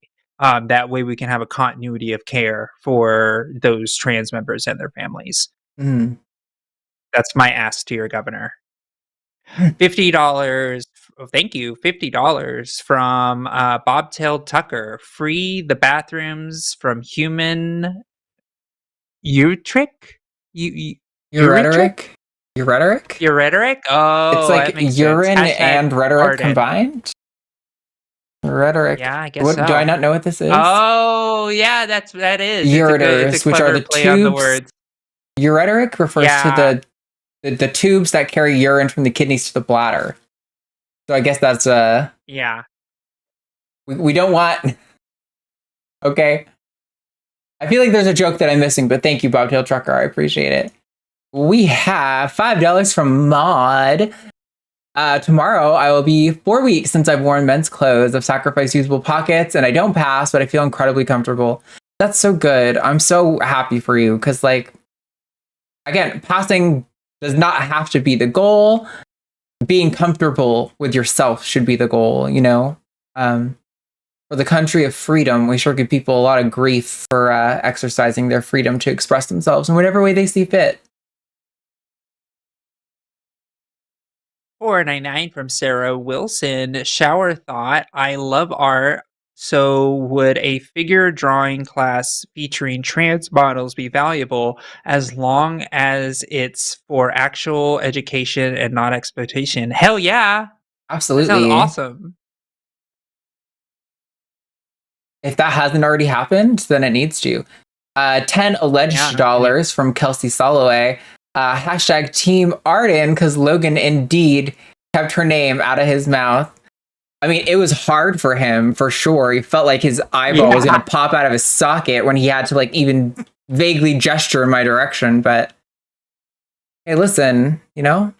Yeah. That's how I want people like him to think about me. Like, I want him to be, like, a little bit afraid of me. That's the goal. Because I'm not going to be, like, just people like him read to me as the kind of person who's never had to be challenged in his life. Like, whenever anyone's pushed back on him, he's either gotten rid of them or, like, ignored them. Like, he very much always wants to win. And so when somebody doesn't let him... Yeah, so when somebody doesn't let him have his way, it makes him a fucking crybaby. It's amazing. Yeah, absolutely. That's why you have the mute button, so it's not fair. Anyways, $5 from Monkey at Typewriter. If I don't want another penis in the bathroom, can I kick everyone out of for my comfort? Because if so, the lines at the ball game are gonna get real bad. Yes. Also, just realized we had like 5 more super chats come in. So, 200 Donkey Kong dollars from Ink29. 5 years ago, I was a transphobe. Luckily, this show, and Arden in particular, has helped me become a better person. Here's a little something to show my appreciation trans rights. I am so grateful that I was any impact on your ability to reason out of transphobia. So thank you so much for that. I appreciate it. Yeah, that's super great. $10 from Hypa. When I kick every male from the men's bathroom at a fan convention because I say I don't want penis in my bathroom, but in actuality, I just have to go use the restroom. Hashtag Team Josie, and I love the trend of the chat super chats coming in. All about penises. Hashtag Team Josie. I loved the dick tap. This is what you started to say. It was so funny. $4.99 from Claudia Silver is proud of the work y'all are doing. Never did a super chat before, but y'all cooked today. I think is probably what you meant. Served a 5 out of 5 meal. Thank you, Claudia. 50 Swedish krona from Puck Theolander. In Stockholm, gender-neutral toilets are becoming more and more common. Nobody protests. Hashtag Team Arden. Because apparently your people have real problems, so they're not concerned about where a small percentage of marginalized people pee, like Logan is. I know. He advocates for gender-neutral bathrooms, but then cares about the people who don't want penis in the bathroom. So it's like, what the hell is going on right now? I'm sure he really cares about their feelings. I'm sure that's totally honest and sincere. Yeah, for sure. $5 from Skeptalk. Any is a good example of a lissencephalic troglodyte. That's something about, I know cephalic is about heads and troglodyte is like a way we used to classify a certain type of like prehistorical homo genus animal. I don't know what the listen is though. Somebody inform me, please. I'm spending too much time on this already. Anywho, excited for the new season of Fortnite. Arden, Godzilla skin coming out. Hashtag Team Ass to Fire. Not sure. Not sure who that belongs to. I don't even know that one either. But we don't respect Arden's gaming opinions on this show. Like that's. I'm sorry because I am the only person who's correct about how bad fucking Baldur's Gate was. Yeah, that's enough to completely invalidate every opinion you have on video games for the rest of history. I actually haven't been playing as much Fortnite lately because I've been really enjoying PoE 2, and I kind of been enjoying Marvel Rivals, mostly because it was like, it's literally a complete ripoff of Overwatch when Overwatch was better, but not an amazing game. It's just kind of a good time filler. Yeah. $5 from Monkey Typewriter. In my experience, people do not appreciate being checked for dick in the men's room. They just throw you out of Chuck E. Cheese. Hashtag Team Josie. In my experience. That is so funny. In my experience. Monkey Typewriter is going around dick tapping everyone in the Chuck E. Cheese. Yeah. I did not say homo penis. I started to say homo sapien. Oh, less encephaly, a smooth brain. Smooth brain. That makes sense. Thank you, chatter. I appreciate it. Paul Hammond. $10 from Jeff Tobias. Arden and Josie are world tag team champions. We do really well together. I think the contrast between our styles works pretty well. It does. It really does. $10 Canadian from Quantum Chaos? Quantum Chaos. Wow. I just read that in Spanish for some reason. I was like, what the hell? Last night, my daughter accidentally slammed my car door on my ankle. Anyways, listening to Logan is giving me a headache, and that is helping distract from the ankle pain. Hashtag Team Arden. Oh my God. Yeah. I felt the pain when you said that. Yeah, I know. Oof. Thank you, Quantum Chaos. $6.99 from Nonsense Aficionado. Can't pick a team because both ladies killed it today, but we'll donate to hashtag Team TACIS as the best show on the line. Thank you, Nonsense Aficionado. Yes. $5 from RCD. The quality for me is just trying to pronounce these names sometimes. Deshin? Desheen? I think it's a Deshane. I don't know. It looks like a French name Deshane? Somebody had when I was growing up. Oh, yeah. okay.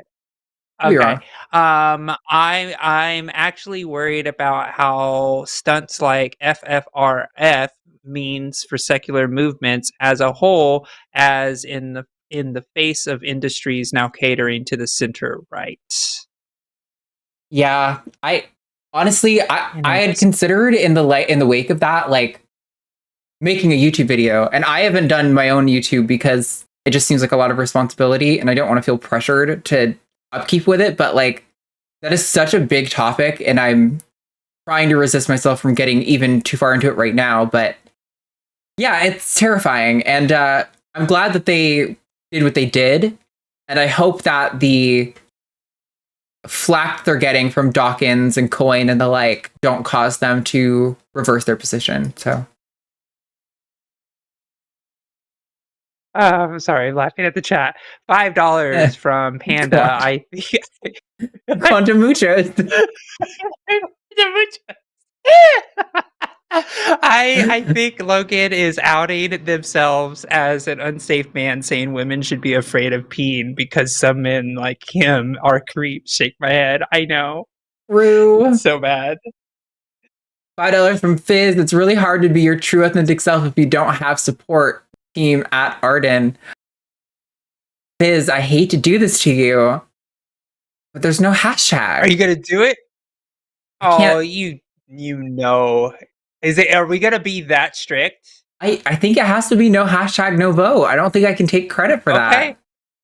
All right. I'm so sorry, you gotta Fizz. fill in the bubble. You gotta fill in the bubble completely. So sorry, but them's the rules. That's right. Them's the breaks. $10 from Myra G. All my love to Jay, Arden, and Josie. I'm crying pretty good right now, and it's cathartic. Hashtag Team Arden. Aw. Honestly, I'm surprised I didn't cry today. I actually got closer to crying when Josie was talking about when her mom like embraced her. That was the closest I got to crying today. Yeah. But I know, I saw it. Oh, you almost break there. Yeah, it was pretty close. I'm too much of a crier. $10 from YouTuber Garage J. It's okay to be you. Only right to vote for hashtag Team Josie. Sorry, Arden. No apologies necessary. Aww. Absolutely. Like, I never want to talk to a detransitioner and make them think that I'm saying that they have to retransition, because a lot of us do. Like, no, I think that is precisely the problem so many of us face when we're trying to figure out exactly where we land. It's feeling like we have to know the destination. And it's like, you really don't. You know, you can just do the things that make you feel more comfortable, and you're probably going to find the destination along the way. There you go. Yeah. $25 Canadian from Quantum Chaos, not Quantum Mucha. I don't even know anymore what I'm saying. Real talk time. This week is 1 year since my daughter came out, and I can't not imagine her any other way anymore. I've cut a lot of people out in a time that this channel and this show has been my support group. Hashtag Team TACIS. Aw.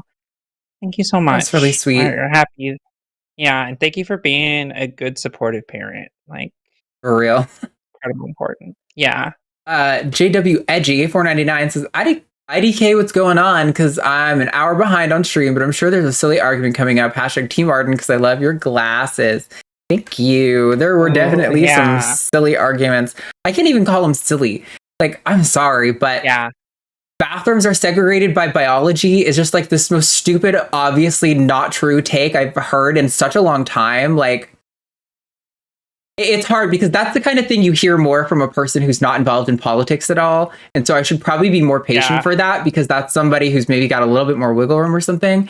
But it's just like, when asked the question and being like, no, that is how it is. Like, oh, shut the fuck. I know you don't believe that. Like, you don't even think that that's about biology. You just are trying to commit to this belief that you have about sex segregated spaces. And it's like, dishonest. It's dishonest. That's why it bothers me so bad.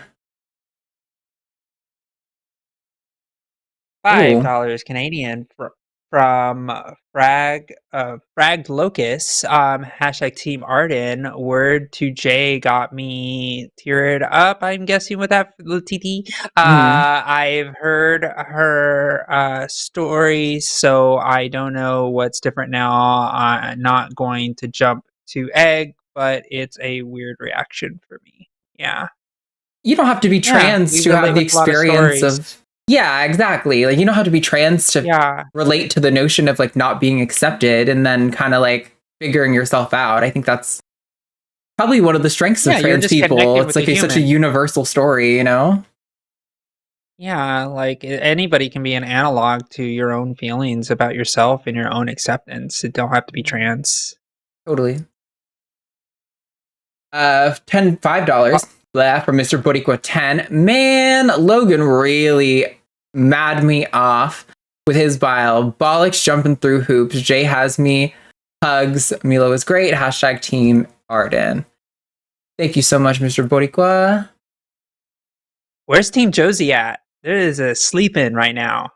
$5 from Domestic. I like the softer, gentler approach of Josie, but I also support Arden's more confrontational style. So if there's a competition today, hashtag Team Arden. Man, people like me when I yell as well, because I feel like I've been really proud of myself the last like couple months because I haven't yelled as much. I feel like I've had really good discussions with people where like they didn't agree when they started, they didn't agree when they left, but we had a good conversation that felt productive, and like we saw each other, and like maybe we like changed our positions a little bit, or like there was understanding happening. So I don't want to be confrontational in that way. I would love it if every conversation was productive and honest. But people seem to like it when I yell at people more. Yeah, I didn't know if I wanted to explore the gender and sex thing because I felt like that was too advanced for Logan. Ugh. Probably too advanced for Logan. I think a lot of things are too advanced for Logan, unfortunately. $10 from Crystal B. I never have anything cool to say in my super chats, but hashtag Team Arden and take my money. Have a wonderful day. Hashtag Team Arden is actually not the cool thing to say. Just to I say, know, it's pretty cool. I like it. I think it's I'm digging it. $5 from Squidward Q Sagan monies. Squidward Q Sagan is the funniest name. €10 from Ivan ZD50. Sorry that you dropped on the call. Call back next week. Oh yeah. So sorry. Yeah. I have to put this in 2 messages because of the letter limit. So the question is, how scientifically founded is the claim in the next message? And if it is strong, can it be the silver bullet? All right. I'm waiting with anticipation. There are structural differences between male and female brains, and the brains of trans people tend to be more similar to the brains of the gender they identify with. How well substantiated it is. It's still inconclusive. It's inconclusive, and there is, variance on both sides. Just like some people are born with wide hips regardless of their gender, and some people are born with broad shoulders regardless of their gender. It follows the same bimodal curve in a lot of ways. So, like I said, it's interesting to look and study, but it's still inconclusive, and that's why I always go with the quality of life arguments. Yeah, it's one of those things where like it is interesting, but imagine if we got to a world where like we can evaluate whether you're a man or a woman by your brain scan, and then we have cis women who we evaluate and they're like, oh, they have a man brain. Do we have to force them to transition now? Like, what are the logical consequences of this? Like the implications of this kind of thing, you know what I mean? So I definitely that would be interesting for gender reveal parties. It's like, all right, we're gonna do a gender reveal party. Scan the kid's brain, right? And then we'll give them a balloon, and then that's also, what they will be assigned. Like people have like surgeries too, where they'll remove parts of their brain, and like they'll lose functioning like motor functions for a while, but over time their brain redevelops like new pathways to have those actions. So it's just, I have a hard time believing that like we're ever going to really get like maybe in some sort of Star Trek future, we'll have the right technology, but I really think it's unlikely we're going to find a way that brains to like pin down the boy part of the brain or the girl part of the brain. You know what I mean? Like, I don't think that's realistically going to happen. Sorry, I talked a lot on the last one, but it wasn't mine to read. $10 from Brent J. Logan wants to unreasonably search and seize other people's junk. Trying to go against the Fourth Amendment for this, but not guns and knives is wilder. # team ballot stuffer. I think that's for me. Oh, that's you. Yeah, it is. Oh my God, I'll take it. Yeah, I know you will. Look at me, I'm demolishing. This is a free and fair election. Yeah, I don't even think Logan actually like wants that. I mean, he said as much, right? He thinks it'd be ridiculous to live in a world where we actually enforce the laws that he wants to exist, but like. That's why it's like absurd, because it's like you want these laws to exist to force it to be a sex distinction and not like a social gender distinction. But you don't want any of the enforcement mechanisms. Like how that doesn't. It seems like you just want to be able to prosecute trans people when it's convenient for you and not actually have like an equitable application of the law. Unless he's wearing those augmented reality glasses has to let people see dots, and then the dots turn red, and it's like, oh. I saw the dot. It's a man. I saw the dot. It's a man. Oh my gosh. $9.99 from Luis Richardson. My cousin in San Antonio invited me and all the cousins from my mother's side to a gathering this weekend. For once, it's not for a funeral. Oh. Well, that's good. That is really good. I hope you had a good time. Also, I see someone in chat. I'm sorry. I feel the nerd need to do this because nerd thing about brain. Ivan's post is incorrect. Human brains are not sexually dimorphic. Not entirely true. Like, in as much as you can say anything about humans is sexually dimorphic, the brains are dimorphic. That's not to say that only women have brains this way and only men have brains this way. But it just means that, like, statistically, women's brains tend to look a certain way and men's brains tend to look a certain way, but it doesn't mean they have to. And there's no reason to believe that's biology. That could be socialization that creates a lot of that. Like, there's so many interplaying factors. So I agree that it doesn't mean that there's inclusive. Right, exactly. But it's not right to say that they're not sexually dimorphic either. Like, I think it's fair to say that in a normative sense, there are trends between men and women in like brain structures, but it's just it's not conclusive. It doesn't tell you anything about their gender or who they are or anything like that. Sorry. Oh, it's me? $5 from Mira G. I gotta take off early. We'll watch the rest of the stream later, but wanted to hashtag Team Josie to balance the scales because you both give me all the love. Thank you so much, Mira. I appreciate you. Thank you. $5 from 44 turnips, an hour and 20 minutes behind. Just started the Logan call, and am I already mortified? Loved how Arden called her a she. Hashtag Team Josie. I know. Sorry for all the Logan call listeners. And he didn't even address it. We didn't even get into it after. I was just like, oh, any pronouns. Cool, that's valid. But I know he probably would have actually tweaked if it was real life and anyone called him a she. Oh, yeah. These people. So I can always tell, sir. The trans man, I know a trans man that looks just like you. Right. $5 from Monkey at Typewriter. Jank Uger is learning how civility playbook goes. I hate how the left is ready at all times for a preemptive surrender. It's fight night, y'all. Yeah, I mean, I don't know if Jank is actually learning anything about the civility playbook. It seems like he is buying his own bullshit and really loving the smell of his own farts on this one. Like, don't get me wrong. There's value to talking to the opposition. I don't know anyone who's denying that there's value to, in some instances, talking to the opposition. But Jank is stupid. He goes on stage and is like, see, leftists, they're booing Mitch McConnell. That's a good thing. That means we agree. But no, we don't. Because they're not booing Mitch McConnell because he's an obstructionist piece of shit. They're booing Mitch McConnell because he doesn't swear fealty to Donald Trump. Like, those things are not the same at all. Like, we are not even close to on the same page just because we both would boo Mitch McConnell. Like, it's so stupid. Yeah, it's really bad. It's really, really gross. Oh my God. It's so bad. It's a complete tragedy how TYT has gone the way of the dodo. It's so bad. $9.99 from Kevin Sweet. Your beliefs of who someone is doesn't change who they are or how they see themselves. We all deserve autonomy to self-identity. We all deserve support and full autonomy to our bodies and mind. Could not agree more. Hell yeah. Like, this is one of my favorite arguments. Like, putting everything else aside, we should have bodily autonomy to present ourselves however the fuck we want if it's not hurting anyone else. I know. Right? Like, we can throw all the trans stuff out the window, and just from a bodily autonomy argument, it should be defended, but it's so in the weeds. $5 from Razor Sharp. Thanks for the great call. Y'all are awesome. Also, hashtag Team Arden.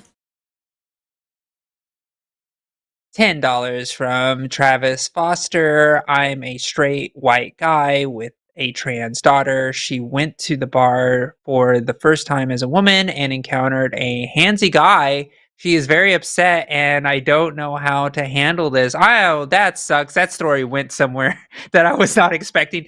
Yeah, that's unfortunate. And, you know, it's like one of those things of like man or bear.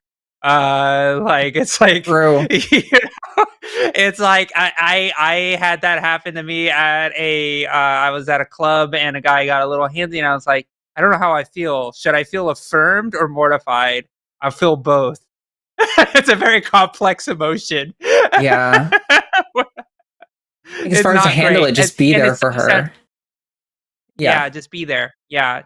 It sucks. It's not okay, and it's unfortunate that, you know, it's just the experience of God. Our country sucks.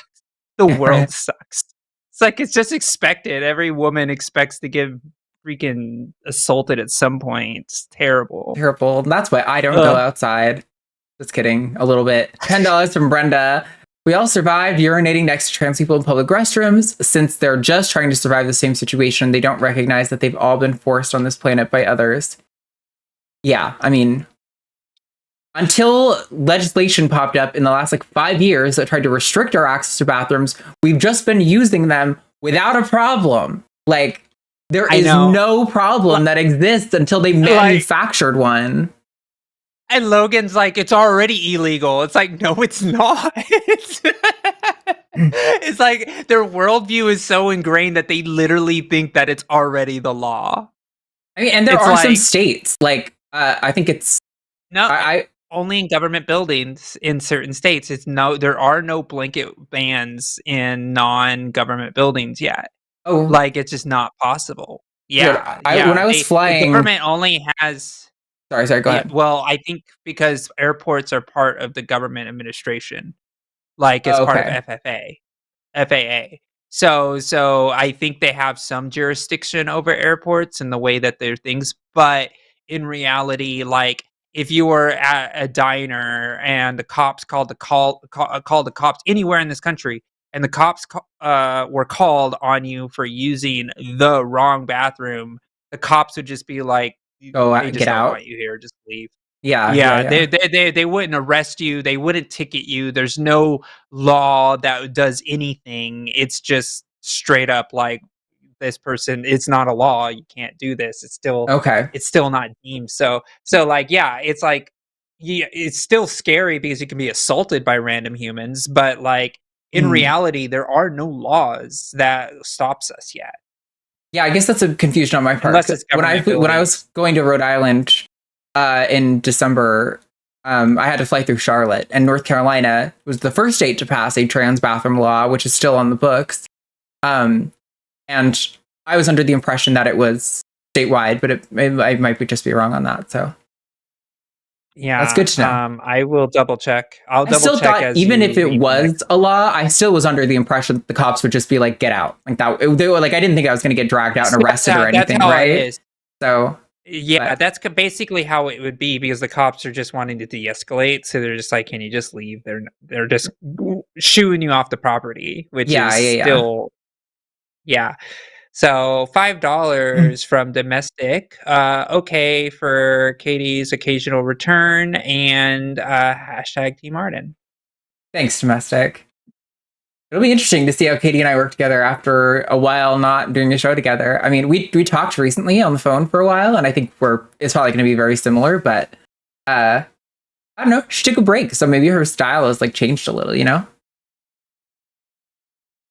Yeah. $5 from Melatonin Ale. I love you, Ale. Sorry, I did the thing. I did the thing to you. I'm so sorry. Melatonin Ale. The thing. I love you, Arden, but as a fellow front and center. Early, nerdy, birdie girly, I gotta go. Hashtag Team Josie today. That's right. Ooh, I would be the one that showed up. I would be the one that would show up to class early just so I can get the prime front and center seating. There were a few classes where I did that when I liked the teacher and I liked the class, but 90% of the time I preferred to be close to the wall or close to an exit. Fair. And this one's you. Wow, 99.99. Thank you so much from Gecko36. We'll watch later. Didn't make it past the bathroom police caller today. The show remains so important, and you are both amazing. Well, thank you so much for that. We really appreciate you. Yeah, thank you, Gecko. It really means a lot. I appreciate it. $5 from Panda, hashtag Team Josie, because Arden didn't give Baldur's Gate a proper chance. I gave it exactly as much of a chance as Steam allowed for my refund. I should get 10 points for that, because that was the appropriate answer for... I think you should get -1 point for that. We're just saying random shit now. Yeah. Well, I mean, it's not random. I mean, that was a very correct take. It's gotta be embarrassing being that wrong. Can't relate. $5 from Melatonin Ale again. I love when Arden and Josie are hosting together. Serious dynamic duo, but choosing teams is tough. Hashtag team don't make me choose. Hashtag take my money. Thank you, Ale. I appreciate it. Yeah. $8 Canadian from Quantum Chaos. I did it. Just doing this so Josie has to try to pronounce my name one more time, unless Arden reads this one. Then I guess I didn't time it right. Hashtag Team Josie. I did, and I said it right. You did. You timed it right, Quantum. You did good. I still love Quantum Muchos. That's gonna be my favorite thing. Quantum Muchos. 10 euros from Ivan ZD 50. Sometimes I would just like to have a piece of evidence so clear and idiot proof that we could just go, there, now shut the fuck up. Hashtag Team Josie. I hear you. And I think this is part of my frustration with what I said earlier about, like, we should be able to put all of the trans arguments, like, in defense of, you know, we know that gender and sex are different things and that trans people exist and they benefit from this treatment. All that is true, but we should not even have to get into that. Because it really should just fundamentally be a bodily autonomy thing to me, where it's like, I don't have access to your mind to know if you're really a real trans woman or not, but fundamentally, I don't give a shit. If you want to get breast augmentation and get genital surgery and have long hair and dress however you want, I don't care. It's not my business. You are the best arbiter of what you want your body to be like. Yeah, it's just so weird to me that we even need to move past the bodily autonomy argument, but our country doesn't really value bodily autonomy for anyone other than cis straight white men. Yeah, it's true. And by the way, I will say only Utah and Florida have the most strict bathroom bans in the country. Okay. And it's most of them are schools, colleges, and government-owned buildings in Utah and Florida. Okay. And I think there's some other special exceptions, but it's still just government mainly and that makes school sense. buildings. It's harder for them to enforce that on like somebody's private business property. So that is That's right. Interpretation makes more sense. Yeah, exactly. So I just wanted to double check and make sure, triple check. In North Carolina, there is no ban at all. So I like triple checked this while I was flying. They tried, but they failed, and they tried it in 2017, and I think they failed. So I'm like really sure on that, but you could double check if you want. But anyways, $5 from Monkey at Typewriter. Logan claiming to know about law and biology is rich. That lady isn't at the level of law and bio. She's more of at the finger painting stage. I agree. I agree. So it says they passed the law in 2016, but I guess I don't know that it wasn't smacked down. It wasn't enforced. Yeah. Okay, it wasn't enforced. In 2016, they were the first ones to do it, but it got beaten. They denied it because in the NCAA was going to not play games there anymore, and they're like, "Oh God, our money!" And then they killed it. Then it doesn't work like that anymore. But they tried and they failed. I thought I did my due diligence looking that up, but apparently I did not. And fair enough. Just ask me. That's true. All right. Well, everybody, that has been the super chat portion of the show. We are like almost half an hour over time, but Josie just got completely demolished in this vote. So I'm really looking forward to her having to defend what is the loser position? What's the poll say? What is it? Pyramid was built by squirrels. Amazing. Oh, okay. The pyramids were built by squirrels. I gotta have this. Okay, I figured out what I need to do to make this process faster, because every time I'm sitting here setting it up, rather than having, I just need to have two options. A winner left and loser left option, and then I won't have to do this every time. I can't read anything. I'm sorry, guys. It's been almost a 3+ hour show. My brain has stopped working. You see what you voted for, chat? You see what you voted for. I just want you to all the obvious correct individual. All right. If you are ready. All right. Okay. Charging up the clock. And 3, 2, 1. Well, it was obvious that the pyramids were built by squirrels, because if you look at the hieroglyphics, the little guys look like this, they're like holding it up, like it's like short arms up like that. So we have hieroglyphics to prove the evidence of this, and we know that humans aren't competent enough to build something as fantastic as the pyramid. So it had to be some other deity. And right at this time, it was the squirrels that took on the workload of actually building pyramids. And it's really interesting because they have evidence of this, that squirrels built the pyramids just so they had a safe place to put their nuts. So, they didn't have a lot of trees in Egypt that were worthy enough to hold their squirrels, to hold their squirrels and nuts. And so they actually built the pyramids knowing that humans would just revere them as gods. So they knew that they would leave their nuts alone. So that's what makes the most sense. So they would climb up the pyramid much faster than a human could, and the humans would get so tired trying to get up there anyway that they would just give up on getting the nuts. And then they just started worshiping them instead, so they got more nuts. So it only logically concludes that the squirrels were not only able to hide their nuts in the pyramids, but were able to create a symbol so powerful that the humans would bow down to them to give them more nuts. And so, it was a perfect plan in every sense of the word. And the biggest atrocity of it all is to say that humans built them, right? Like, the fact is, those squirrels came up with a master plan, and humans took the credit, which is so human-like.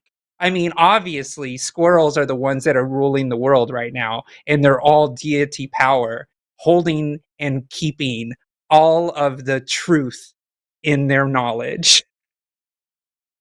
I'm curious, did we have any evidence of the nuts in the pyramid? Since it makes sense. That's a big space to store a lot of nuts, but I'm just curious if we ever found any nuts. I'm sure that there were plenty of nuts, but who would want to defy the squirrels? Like, who in their right mind would go into the pyramids knowing that they would incur the wrath of the squirrels? I wouldn't. Solid argument. So we just assume they're there. All right, everybody. That has been our show. I'm exhausted. I need to wrap up. Remember, The Line has a podcast starting January 20th. I'm supposed to put this thing up, and, I keep being derelict in my duty to promote. The Line has a podcast? Yeah, we're starting a new podcast, and that is kind of in compliment to Jimmy Snow has a podcast. Not the same thing, but we're trying to do some more branching out our content styles here at The Line in 2025 and trying to appeal. I think it's a good idea.